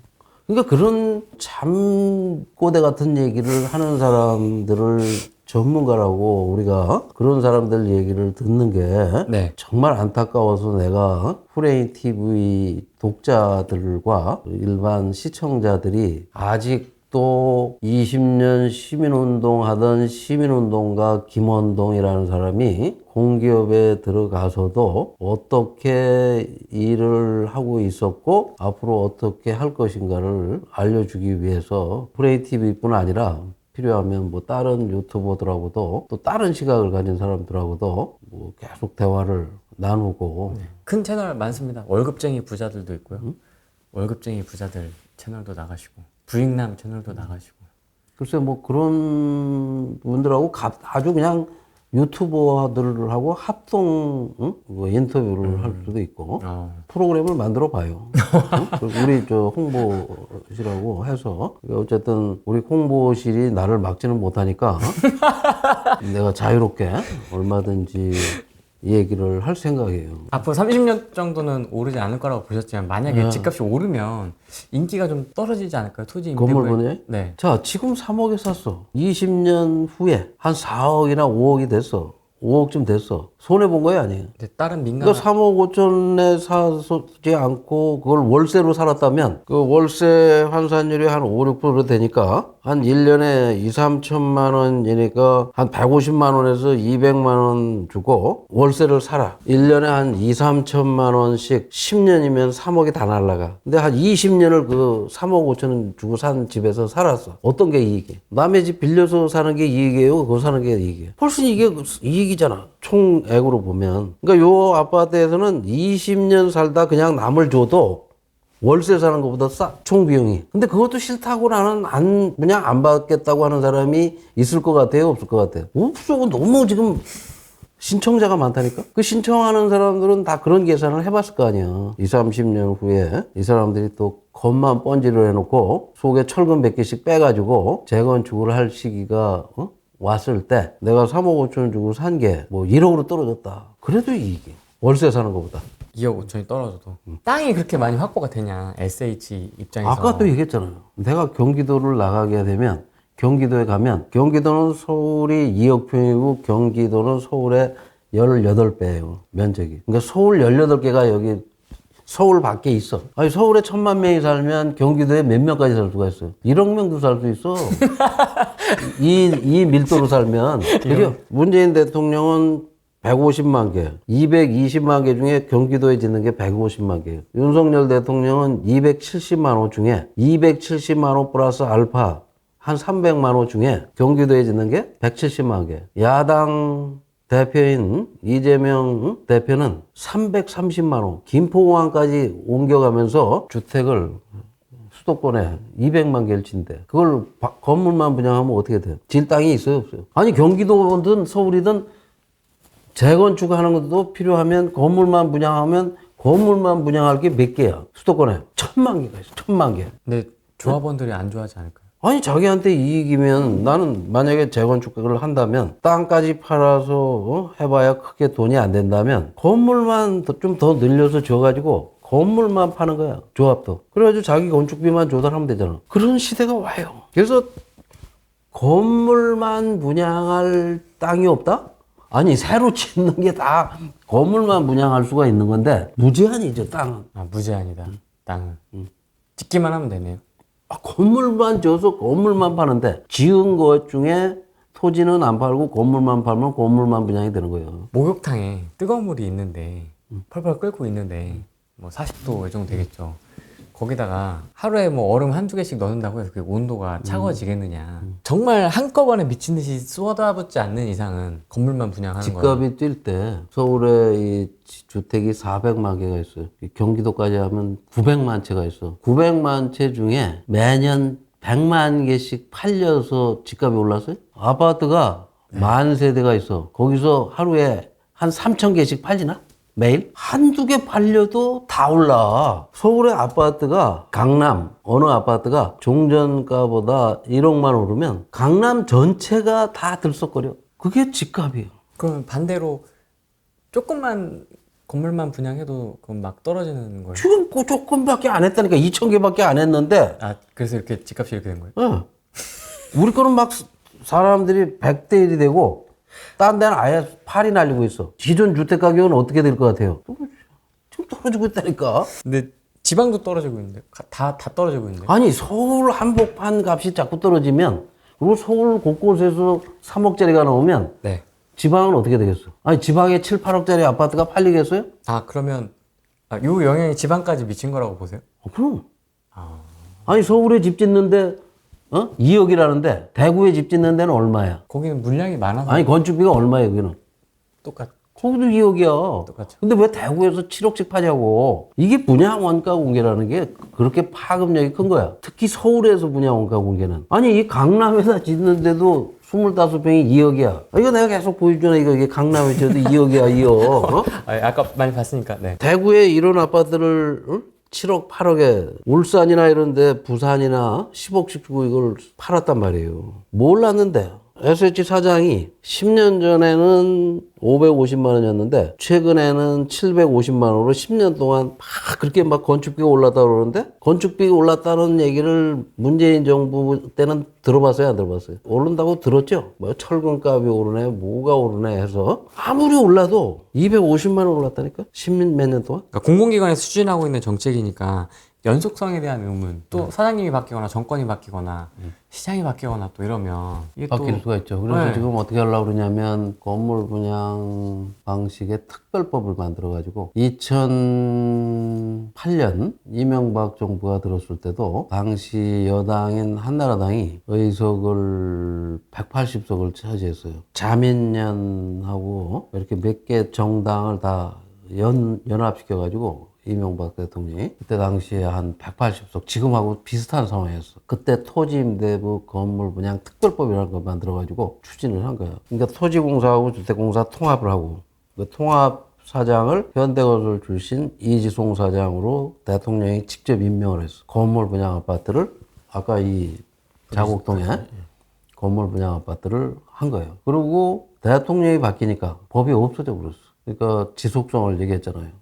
SH 사장이 겨우겨우 해서 이번에 주택법 개정을 해가지고 우리가 지금 조금 이명박 대통령 때보다는 좀 더 많은 물량을 공급했지만 틀림없이 이 기득권 카르텔을 누리고 있는 세력들이 이 법안을 저지할 것 같아요. 그래서 새 국회 처음부터 야당이 뭐 당론으로 이걸 추진하게 한다거나 여당이 당론화를 한다거나 여야가 경쟁하듯이 좋은 정책인 이 건물 분양 방식을 확대할 수 있게 해야 되겠다. 내가 지난 20년간 여러 가지 실패로 얻은 노하우를 이제 써먹을 때가 왔어요. 2004년부터 2004년 2월부터 이 건물 분양 주택을 하면 대한민국은 집 걱정 없는 나라, 저출산 걱정 없는 나라, 이 자산 격차 없는 나라 이런 걸 예측을 했고 만약에 그 건물 분양이나 분양허가 공개를 안 하면 지금 이런 나라가 될 거라고 예측을 한 거예요. 이런 나라 되지 말라고 20년간 얘기를 했는데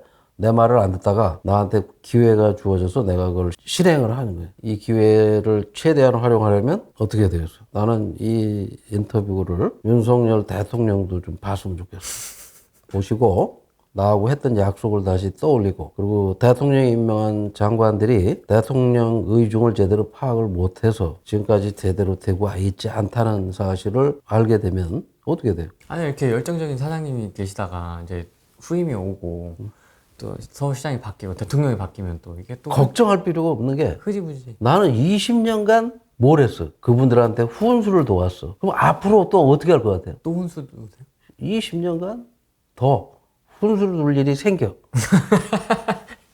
이제는 훈수뿐이 아니야. 내가 직접 해서 보여줬는데 안 해? 안 해? 그럼 어떻게 할 것 같아? 가만 안 있지. 그때보다 더 강도 높게 압박을 해야지. 할 수밖에 없도록. 내 재임 기간에 최대한 공개를 해. 이런 영상들이 다 살아있어. 2년 동안 한 게 원가 공개에서 25평은 2억 이하다. 아파트는 90%다 져놓고 그때 분양한다. 네. 아파트 착공을 하면 사전 예약제를 한다. 예약금 하나도 없고 나중에 90% 될 때 결정을 해라. 건설회사가 아파트를 따가면 뼈대는 직접 현대삼성이 져해라. 하청업체 주지 말고. 품질을 지금 사용하는 콘크리트나 이런 것보다 25% 강도가 높은 콘크리트를 쓰고 모든 재료를 더 질을 높인다. 그리고 이런 사업을 하면 돈이 얼마 남았는지 다 공개한다. 여기서 일하는 노동자에게는 적정한 임금을 지급한다. 여기 도면을 이 아파트를 어떻게 되었는지 설계 도면을 전부 다 공개한다. 그 LH 같은 경우는 철근 빼먹은 노면을 찾으러 경찰이 가서 압수수색을 하지만 우리는 압수수색 나올 필요가 없어요. 홈페이지에 다 공개돼 있어. 설계 도면이. 건물만 분양주택, 반값 아파트라고 부르지 않고 100년 주택이라고.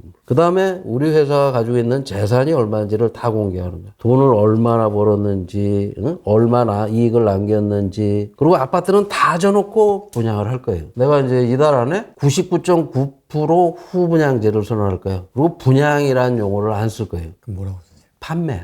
판매? 다 져놓고 판매. 원래 분양이라는 거는 고양이나 강아지를 자기 친한 사람들에게 거저 주거나 아주 원가에 줄 때 분양이라는 말을 쓰는 거예요. 돈 다 주고 사는데 왜 분양이야? 이 핸드폰 분양받았다고 그래요? 안 그래요? 그렇죠. 구매했었지. 돈 주고 제값 주고. 아파트는 핸드폰 값보다 훨씬 비싼데 왜 분양을 받아? 누구한테? 내가 2년 반 동안 그러면 이게 다 사장님이 오셔가지고 하신 거예요? 예. 아니면 기존에는 없었어요? 없었지. 하라고 해도 안 했던 거지. 많이 하셨네요.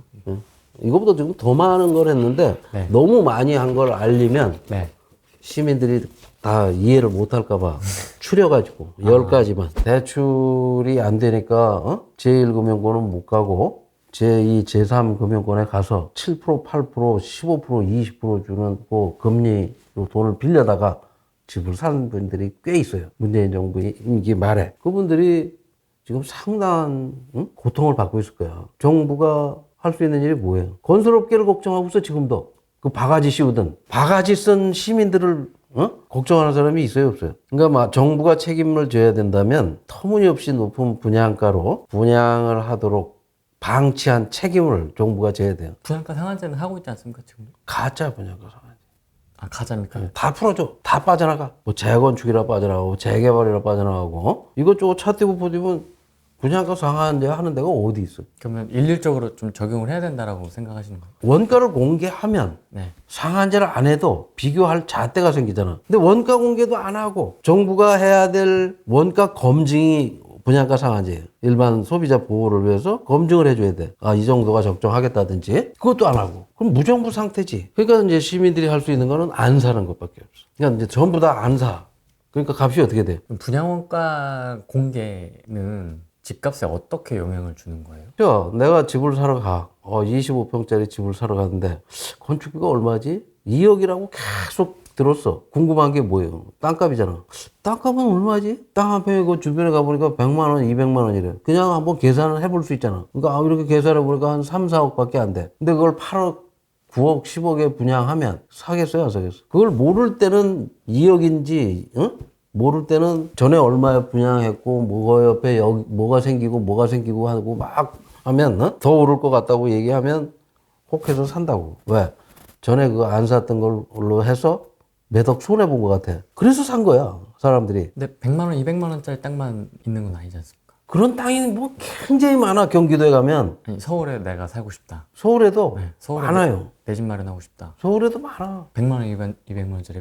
200만 원, 300만 원짜리 땅이. 지금 서울에는 재개발, 재건축을 하지 이런 논밭이 없으니까 신도시는 다 어디다 져요? 경기도에다 짓잖아. 그 경기도 짓는데 다 그렇게 많이 짓겠다는 게 다 여기 지금 구리토평 뭐 여기 이런데 저런데 지금 이 경기도 주변에 신도시 지금 공급하겠다는 땅이 어마어마해. 서울 면적보다 서울의 이 면적이 200만 평이에요.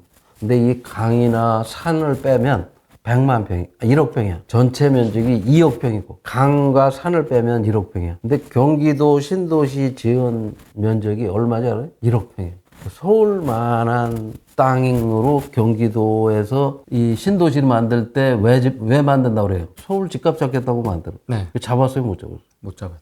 잡을 수 있는 방법이 있는데 그 방법을 안 써. 잡을 수 있는 방법이 뭐예요? 건물만 파는 거예요. 그럼 땅값이 오르죠. 그럼 공기업은 이익에 손해요. 그럼 공기업도 이익이고 분양을 건물만 분양 받아가는 일반 시민도 이익이고 손해보는 사람이 누구예요? 건설업자.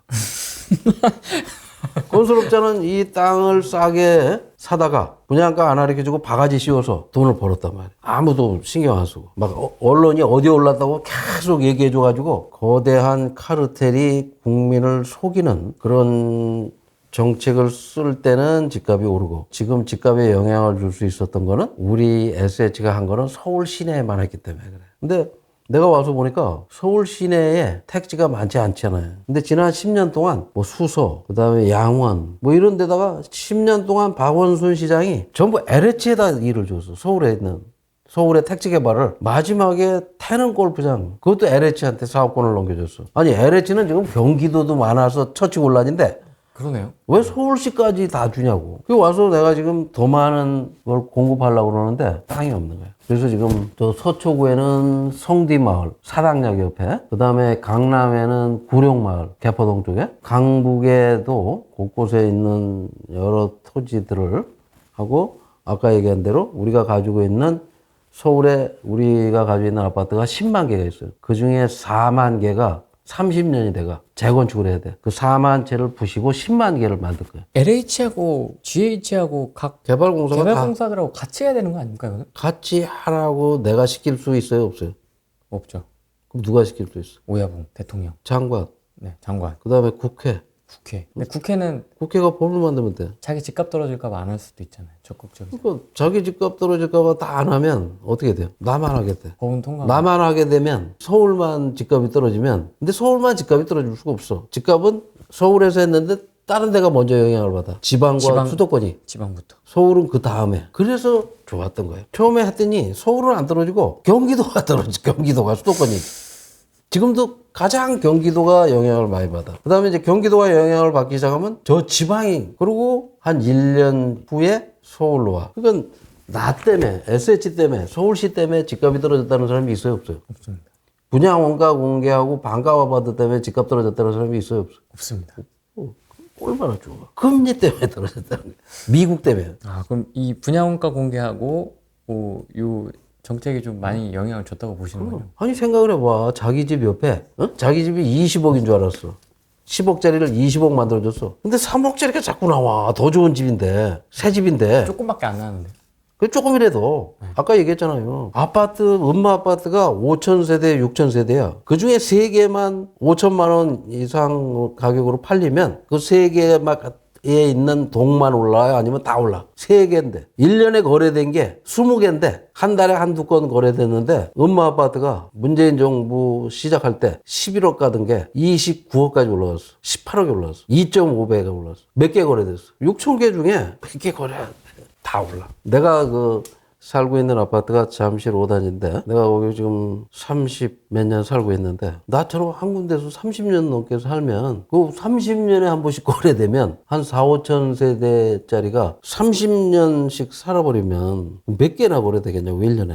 거래가 별로 안 돼요. 근데 그 몇 개 거래된 게 전체 집값을 다 끌어올려. 그 단지가 올라가면 그 옆에 단지는 어떻게 돼? 따라 올라가. 그러니까 잠실에 1, 2, 3, 4, 5단지가 있었는데 어느 한 단지가 올라가면 다 올라가. 잠실에 있는 가구가 한 4만 가구 되는데 지금 요새 몇 개나 거래되겠어. 지금 둔촌 주공이 6천 세대에서 13,000세대가 돼. 헬리오시티가 4천 세대에서 9천 세대가 됐어. 그거 몇 개나 거래됐겠어. 문재인 정부 때 몇 개 안 거래.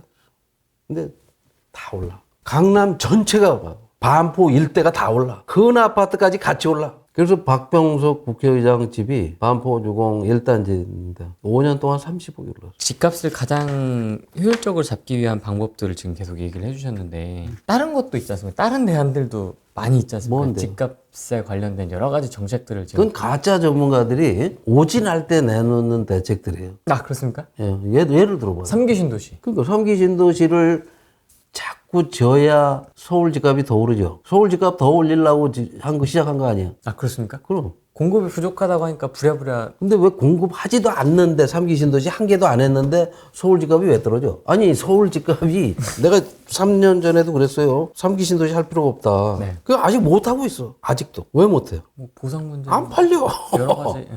그러니까 공급을이라는 게 거기서 아파트를 분양해가지고 사람이 그 3년 동안 아파트를 줘서 입주해야 공급이 되는 건데 아직 착공도 안 했어. 근데 3기 신도시 착공도 안 했는데 왜 서울 집값이 떨어져? 공급 부족해? 아직 공급을 할 준비도 안 됐는데 왜 서울 집값이 떨어져? 금리라고들 많이 얘기합니다.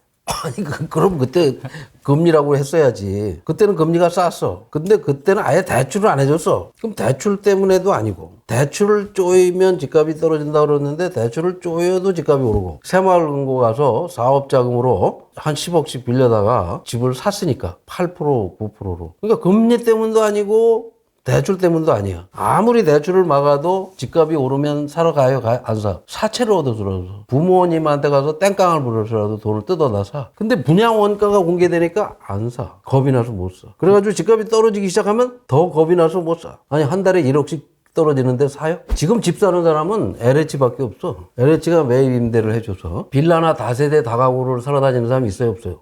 없죠 지금. 근데 거래량이 제일 많아. LH가 사줘. 지금 사주고 있어요. 매입 임대 한다고. 왜 사는 거예요? 예를 들어서 한 5억에 사다가 한 2억 정도 전세를 받아야 되는데 5천만 원만 받고 빌려줘. 그럼 신청자가 많겠어요, 적겠어요? 많겠죠. 인기가 최고예요. 청년한테 인기가 좋아서 산대. 벤츠 탄 청년들이 거기다 차 대고 있어. 그러면 집을 안 사고 차를 사.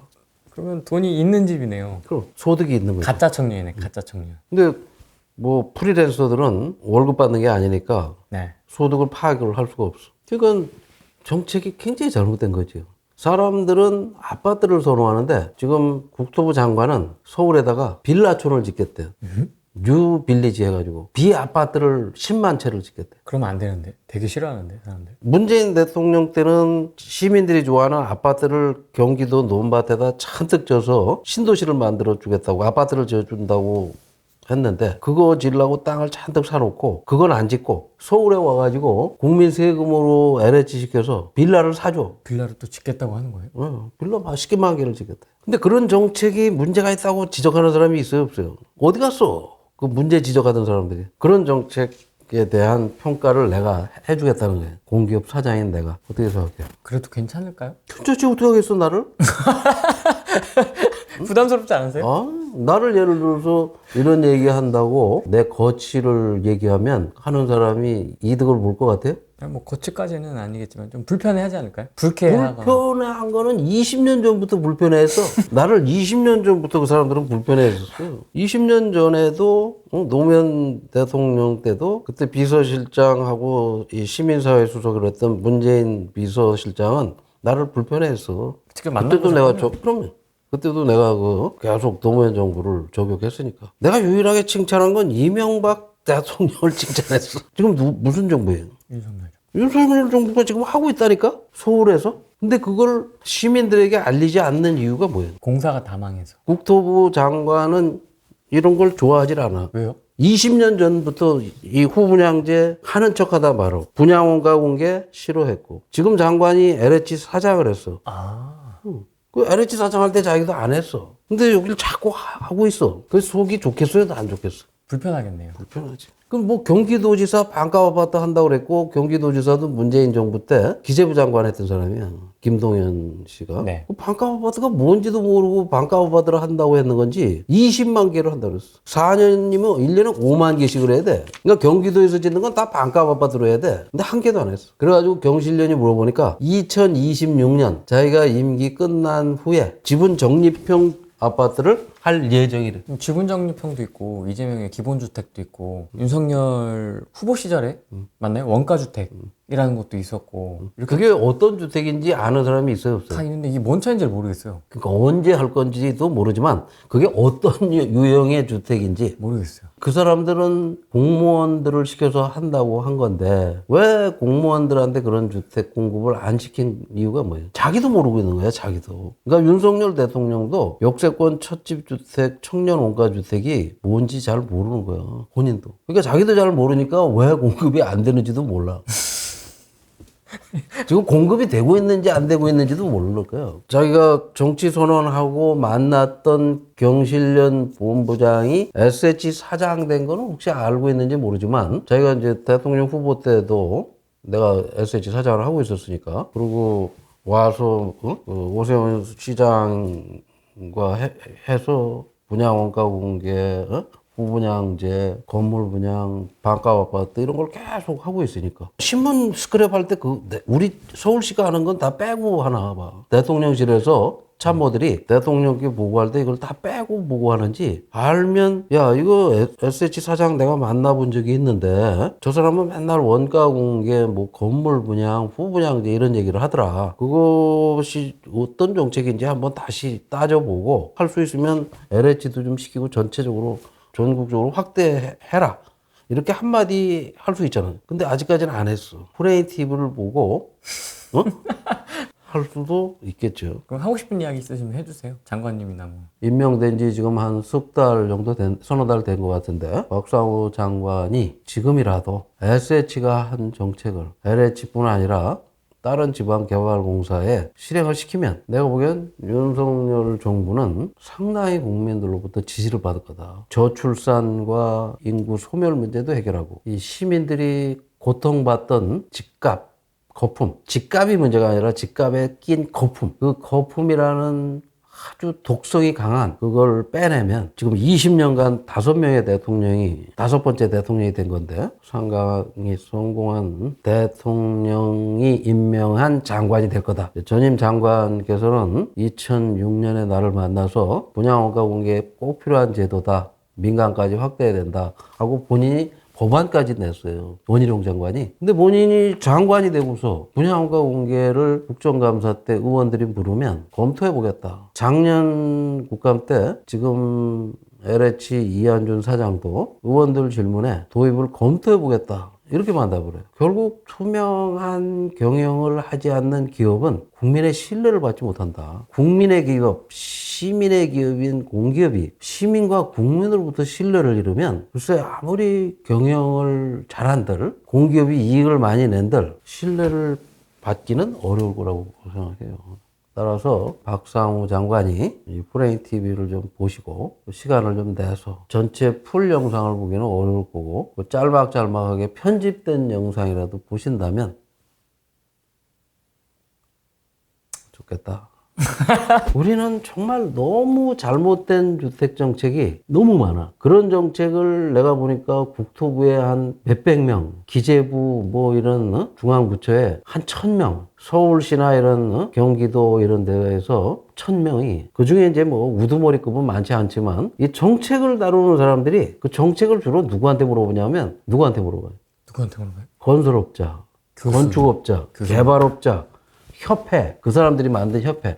그 협회에는 다 국토부 국장들이 가 있어. 상금 부회장으로. 사실상 협회를 국토부가 운영을 해요. 그러면 자기가 현직에 있다 퇴직하면 갈 곳에서 요청하는 대로 해요. 국민들이 원하는 대로 해요. 자기가 갈 곳. 이게 다 엮여 있는 거야. 그걸 대통령도 아시더라고. 기득권 카르텔, 부패 카르텔. 이걸 깨야만 대한민국이 선진국이 된다. 나하고 그걸 3시간 반 동안 얘기했다니까. 그랬던 대통령이 그 약속을 지금 지키고 있다고 생각해? 나도 지킬 줄 알았어. 계속 때만 되면 장관하고 차관하고 국무회의에서 기득권 카르텔을 깨부수자 그런 얘기를 여러 번 했어요. 그래서 뭐 좀 할 줄 알았어. 근데 뭐 2년이 지났는데 안 해. 나도 이제 임기가 6개월밖에 안 남았는데도 안 하면 어떻게 해야 돼? 그걸 한다고 믿어야 돼? 브레인 TV 보시고 그동안 잊어버려서 시간이 없어서 못했으면 하시라 이거예요. 필요하면 내가 얼마든지 시간이 많으니까 대통령을 만나서 용산 가서 직접 만나서 설명해드리고 설명을 해드릴 수도 있고 무엇부터 해야 되는지 할까 말까 나도 좀 망설이고 고민을 했어요. 공기업 사장이라는 사람이 거의 이런 얘기를 안 하고 있는데 남들은 못하죠. 안 하는 건지 못 하는지 하는데 이런 얘기를 내가 해도 될까? 해도 됩니까 근데? 에? 해도 됩니까? 저도 고민인데요. 고민할 거 없어요. 나는 고민이 안 되는 게 이미 고민을 다 끝냈어. 이게 총선 이전이었으면 뭐 정치인들이 그렇죠.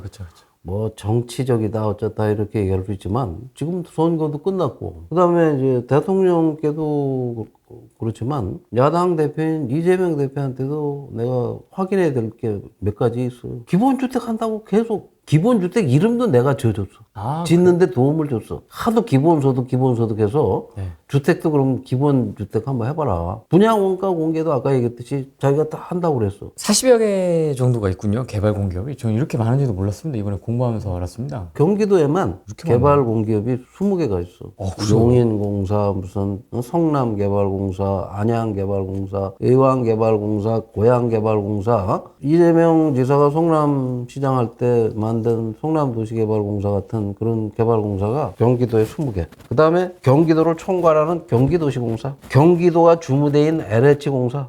LH는 전국 아닙니까? 전국인데 주무대는 경기도예요. 왜 그랬죠? 거기가 땅이 제일 많고 개발하기가 제일 이익이 많이 생기니까. 강원도시공사, 전북도시공사, 전남도시공사, 광주광역도시공사, 울산광역도시공사, 부산도시공사 이래가지고 많구나. 40개. 그럼 그 중에서 일 잘하는 순서로 몇 등이라고 생각하십니까? 1등. 질문 드리기도 전에 바로. 특등. 특등. 내가 넘버원이다. 왜요? 왜냐? 설립 목적이 국민들의 주거 안정을 책임져라. 그래서 특권을 줬어요. 토지 수용권, 논밭을 택지로 갈아엎는 용도 변경권, 독점적 개발권. 이 3대 특권을 주고 그 특권은 도민, 국민만을 위해서 쓰라고 준 거예요. 근데 지금 그 특권을 가지고 토지를 확보해서 건설업자를 위해서 자기들 이익과 건설업자 이익을 챙기는 데 썼어. 그 권한을. 3기 신도시 개발해서 절반 이상은 민간한테 제비뽑기로 땅을 팔아. 아니 아파트도 제비뽑기로 해? 근데 왜 땅을 제비뽑기로 줘? 그래서 그 땅 한 필지를 받아가면 운이 좋으면 5천억씩 남아. 한 필지에서. 그래가지고 그거 제비뽑기 잘하려고 벌떼 입찰이라는 게 생겼어. 네, 맞습니다. 그래서 몇몇 건설회사가 벌떼 입찰을 해서 재벌이 됐어. 한 10년 만에. 우리나라에 30대 상호 출자 제한 기업이 있는데 거기에 진입을 한 거예요. 이런 한심한, 그리고 공급 부족하다고 택지 개발하고 또 갖다 주고, 또 공급 부족하다고 택지 개발해서 또 갖다 주고. 그 짓을만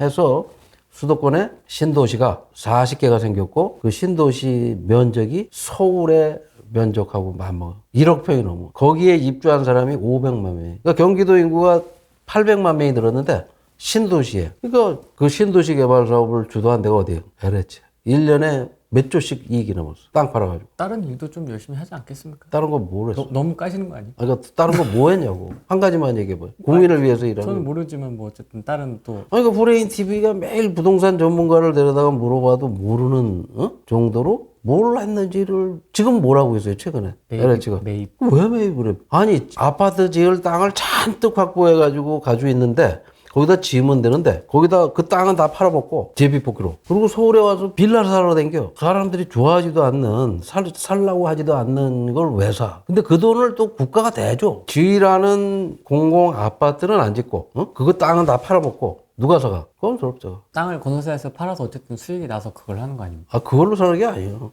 그건 또 따로 돈을 대줘. 국토부가. 빌라나 이게 다가구 사라고. 50% 가까이를. 그래서 내가 그걸 안 한다고 시민단체에서 나를 보고 직무유기를 한다고 감사원에 감사 청구를 했어. 나는 감사 좀 빨리 나왔으면 좋겠어. 우리가 얼마나 잘하고 있는지를 알리려. 그러니까 이런 정도로 굉장히 내가 생각했던 것보다 정말 나쁜 방향으로 국민들에게 아주 악영향을 주는 정책을 쓰고 있어. 근데 그런 정책이 국민들에게 얼마나 악영향을 주는지를 내가 앞으로 알리려고 그래요. 서울에만 아파트가 10만 개 있어. 우리 이 회사에. 서울시 거까지 하면 한 18만 채 아파트를 가지고 있어. 근데 우리가 가지고 있는 이 아파트는 30년 전 땅값이 싸고 건축비가 적게 들 때 20평을 한 2천만 원이 채 안 되는 값에 지었어. 그것도 강남에. 강남에 20평 아파트는 지금 10억이 넘어. 근데 그걸 2천만 원에 지은 거예요. 그래서 장부에는 2천만 원으로 돼 있어. 그래서 내가 자산을 공개했어. 세금 내는 공시가격이 6억 5천이야. 2천만 원짜리가 6억 5천이 된 거예요. 그래서 재산세를 다 내요, 우리도. 공공기관도 재산세를 냅니까? 그러니까. 왜 내는 거죠? 내게 돈을 뜯어가니까 문재인 정부에서는 종부세까지 때렸어. 공공기관이요? 예. 우리가 부동산 투기를 한 것도 아닌데 임대료도 시세보다 한 30, 40%밖에 못 받는데 그러니까 그건 좀 근데 거기다가 재산세를 때리고 종부세를 때려가지고 1년에 세금만 800억씩 많을 땐 1,100억씩 냈어. 그건 좀 아니다. 그래가지고 윤석열 정부 와서 계속 문제 제기를 했더니 종부세도 좀 깎아주고 재산세도 좀 낮춰줬는데 아직도 말이 안 돼. 그 세금을 걷어간다는 것 자체가 말이 안 돼. 그러니까 왼쪽 호주머니에서 빼서 오른쪽에 넣는 그러니까 건데. 그거 갖다 딴 LH만 계속 지원해줘. 아 불쾌하시군요 그게 좀. 굉장히 불편하지. 그리고 그거 가지고 오히려 부도난 PF 사업장을 아, 지원한다든지 이러면 안 되지. 그렇잖아. 내 돈이 그런데 쓰이는 게 좀. 이 공공을 위해서 공익을 위해 써야 될 돈이 그러면 이렇게 왜 이렇게 재산이 많이 늘어나고 보니까 아파트를 전부 우리가 지면 거기다 지하철을 놔줬어. 서울시가 지하철역을 거기다 만들어준 거야. 대단지 아파트를 우리가 지면 그 아파트 단지에다 지하철을 놔준 거야. 그러니까 땅값이 어떻게 돼? 올라가. 위치가 다 좋아. 기왕 그렇게 돈을 많이 벌게 해줬으니 그 돈이 다 어디로 가? 시민한테 가는 거야. 프레이티브한테 가는 거예요. 이익이. 그 아파트를 재건축할 때 민간 아파트보다 더 좋게 짓겠다. 한강 주변에 또 아파트를 많이 가지고 있어. 한강변의 아파트는 어때요? 인기 최고야. 아 그럼요. 거기다가 최고 품격 있겠죠. 그 한강 개발 사업권을 우리한테 좀 달라. 우리가 좀 더 그래가지고 용산 개발 우리가 해. 용산에 저런 아파트를 멋있는 아파트를 짓단 말이에요. 하루하루가 어떤지 알아요? 어떠세요? 내가 남한테 맨날 하라고 그랬는데 말을 안 듣는 나를 20년 보내던 사람이 내가 하고 싶은 일을 매일 나와서 하나씩 이뤄가면 어떤 기분일 것 같아요? 기분이 정말 좋을 것 같은데. 최고. 또 어디 가서 뭐 내가 술 먹을지도 않지만 그런 데 시간을 보내거나 그런 걸로 재미를 삼는 게 아니라 일하는 재미. 한 가지씩 이루어가는 재미. 그래서 이제 이런 거를 널리 알려야 되겠다는 거예요. 해주고 싶은 얘기가 너무 많아. 아 그렇게 많이 일을 하셨군요. 기사 검색을 해보세요. 이 김원동이 최근 뭘 했는지, 과거에 뭐 했는지 하고 비교를 해본다든지, 과거의 주장은 이 몇 가지 안 돼요. 몇 가지가 관철될 때까지 계속 같은 주장만 한 것처럼 보이는데, 여기 와서는 내가 주장하던 일이 다 되니까, 그 다음에 뭘 하겠어? 새로운 걸 지금 또 막 쏟아내고 있어. 그래서 우리 지금 간부들은 새로운 일들을 준비하느라고 힘들지만 외부에서 평가나 뭐 이런 게 계속 1등이야. 너무 획기적이니까. 심지어는 이 골드시티 같은 거는 서울시장님하고 작년 11월 8일 날 강원도에서 발표를 하니까 행안부에서 이거는 우리가 해야 될 정책인데 행안부가 국토균형발전이나 이런 정책을 하는 데인데 어떻게 지방 공기업에서 저런 발표를 했을까 하고 설명해달라고 해서 가고 또 과장들이 SH에 찾아오고 해가지고 지금 굉장히 활발하게 소통을 하고 있어요. 거기다 LH는 뭐 작년에 한 1조 이상 남기던 회사가 400억 남겼는데 우리는 계속 1,000억 이상 LH보다 우리가 2배 이상 이익을 더 냈어 작년에. 규모가 작은데 어떻게 더 내죠? 그러니까 그게 경영능력이에요. 시민들에게는 싸게 공급하고 회사는 이익을 더 남기고 그런 게 경영 능력인 거예요. 굉장히 뛰어나신데 그럼 경영 능력이? 그러니까 CEO로서? 나는 기업에서도 내가 20년 사업가 역할을 해봤고 시민운동 하면서도 내가 대통령이라면 내가 장관이라면 내가 국회의원이라면 내가 사업가라면 이렇게 공기업 사장이라면 이렇게 하겠다는 얘기를 수없이 했던 사람이야. 네. 그러니까 마치 내가 사장이라면 내가 책임자라면 내가 최고 결정권자라면 이렇게 할 거야 라는 대안을 항상 만들어서 주장을 해왔고 그 대안이 실효성이 있는가에 대해서 토론해왔고 그게 다듬어 놨기 때문에 언제든지 사용할 수 있어. 거기다가 더 좋은 거는 그 정책을 오세훈 시장이 2006년부터 5년간 서울시와 SH에다 써먹었어. 그러니까 내가 SH를 선택한 이유 중에 가장 큰 이유가 여기는 2006년부터 2011년까지 오세훈 시장 지시로 분양가 공개, 후분양제, 분양가 상한제 이런 정책을 다 썼던 공기업이란 말이야. 그러니까 내가 하기 쉬웠던 거는 오 시장 때 이미 어느 정도 세팅. 했던 정책을 와서 다시 하는 거니까 그때 할 때보다 오히려 쉽죠. 너무 쉽게, 익숙하게. 직원들도 또 너무 협조적이었어. 직원들의 다른 이견이나 반론 같은 건 없었습니까? 없어요. 조금 왜냐하면 들어오기 전부터 이미 소문이 자자했고 그 다음에 들어오면 뭘 할지를 이미 다 알려줬어. 두 사람이 하자는 대로 하는 게 크게 뭐 저기가 없을 것 같다 하니까 미리미리 다들 준비해주고 그 다음에 이제 내 인사 철학이 바깥에서 사람을 데려다가 안에 있는 사람하고 경쟁을 시킨다거나 그런 거랑 전혀 하지 않았어요. 한 명도 내가 일을 하는데 소통이 잘 될 거라는 이유로 평소에 소통하던 사람들을 데려오지 않았다는 거예요. 그게 중요한 거예요. 그러니까 매사는 인사가 만사야. 사람이 일을 하는 거예요. 여기서 계속 30년 동안 자기들 방식대로 일했던 사람들이 내가 와서 한두 마디 한다고 바뀌겠어요? 안 바뀌겠어? 안 바뀌어. 그러니까 바꾸는 게 유리하다는 걸 직접 보여줘. 빨리 받아들이는 사람들에게 더 많은 기회를 제공하는 거예요. 내 나름대로의 경영 철학이라든지 인사 관리라든지 사람의 마음을 얻어내는 그런 방식들이 괜찮은 거지. 괜찮은 거지. 괜찮았으니까 여태까지 이렇게 별 탈 없이 대내외적으로 좋은 평가를 받으면서 온 거예요. 직원들이 좀 좋아하시는 것 같습니까? 사장님을 잘. 그걸 내가 내 입으로 얘기하기 어렵지만 본인이 스스로 느끼는 건 좀 있을 거 아닙니까? 너무 좋아하지. 너무. 그 정도로? 왜냐하면 봐요. 언론 같은 데서 계속 자기들도 혹시 부정적이라고 생각했 면도 있을 거라고 생각했는데 이게 갑자기 막 다 칭찬하는 분위기야. 그 다음에 또 안에서 이렇게 실제로 해보니까 다 좋아해. 자기들 동료나 친구들한테도 가서 얘기하면 좋은 반응이야. 아니 더 잘 짓겠다고 그러지. 더 많이 알려주겠다는 거지. 더 꼼꼼하게 공개하겠다고 그러지. 재산도 많다고 그러지. 사회 기여도 많다고 그러지. 그 다음에 직접 사장이 쫓아다니면서 법도 고치는데 쫓아다닌다 그러지. 거기다 어떤 외압에도 사장이 별로 흔들리질 않아. 그건 진짜 강점인 것 같아요. 그러니까 그런 여러 가지들이 하나씩 쌓이면서 뭘로 바뀌냐면 신뢰로 바뀌는 거예요, 서로. 더 멋있어지신 것 같은데. 외모적으로. 멋있어진 거는 외모적으로. 그 시민운동가 할 때는 뭐 굳이 양복을 많이 사서 입을 필요가 없었는데 네. 양복이 이제 좀 필요하더라고. 옛날에 내가 이 대기업의 직장 생활 처음 할 때와 같은 마음으로 할인점에 가서 양복을 좀 몇 개 사서 시청 지하 상가에 가서 한 5장에 10만 원쯤 하는 와이셔츠를 또 맞추고 그렇게 했더니 좀 깔끔해 보이는 것 같은. 아니 스타일도 헤어스타일도 멋있어지시고 안경테도 더 멋있어지시고. 이 안경테는 남대문에서 남대문에서. 남대문 가면 아주 싸고 좋은 그 거래점이 있으니까 그런 데 가서 네. 뭐 거의 달라진 게 없어요.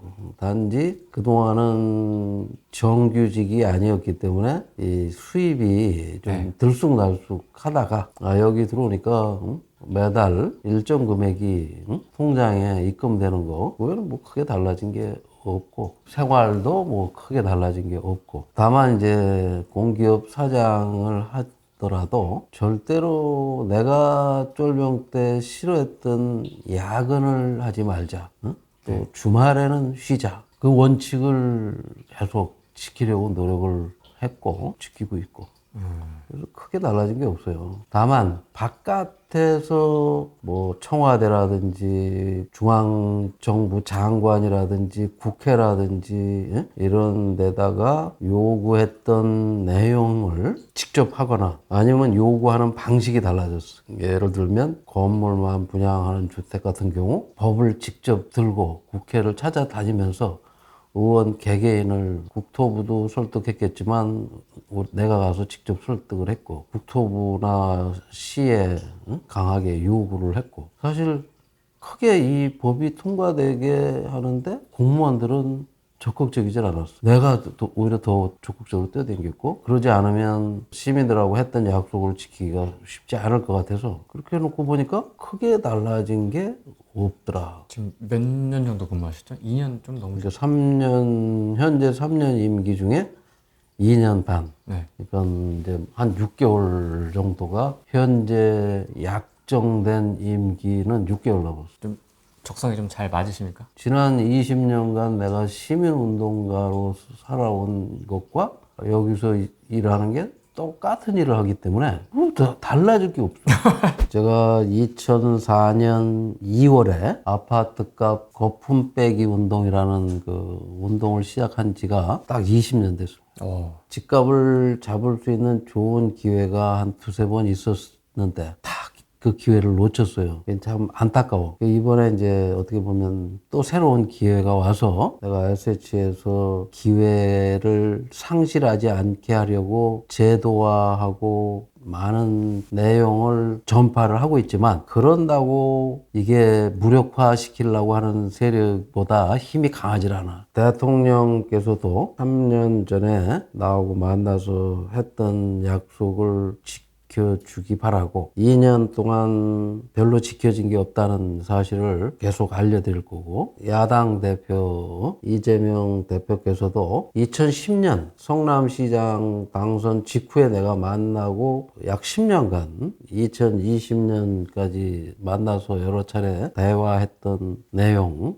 를 내가 기억하고 있고 과거에 했던 약속을 나는 한 가지도 잊지 않고 있으니까 정말 지금 민심을 얻고 민생을 해결할 목적으로 정치를 하신다면 지난 2년간 우리 SH공사가 했던 여러 가지 정책들을 입법해 주면 좋겠다. 오늘 다 말씀드리지 못한 얘기들이 많이 있으니까 그런 얘기를 다음에 전달을 알겠습니다. 오늘은 여기까지 하겠습니다. 고맙습니다.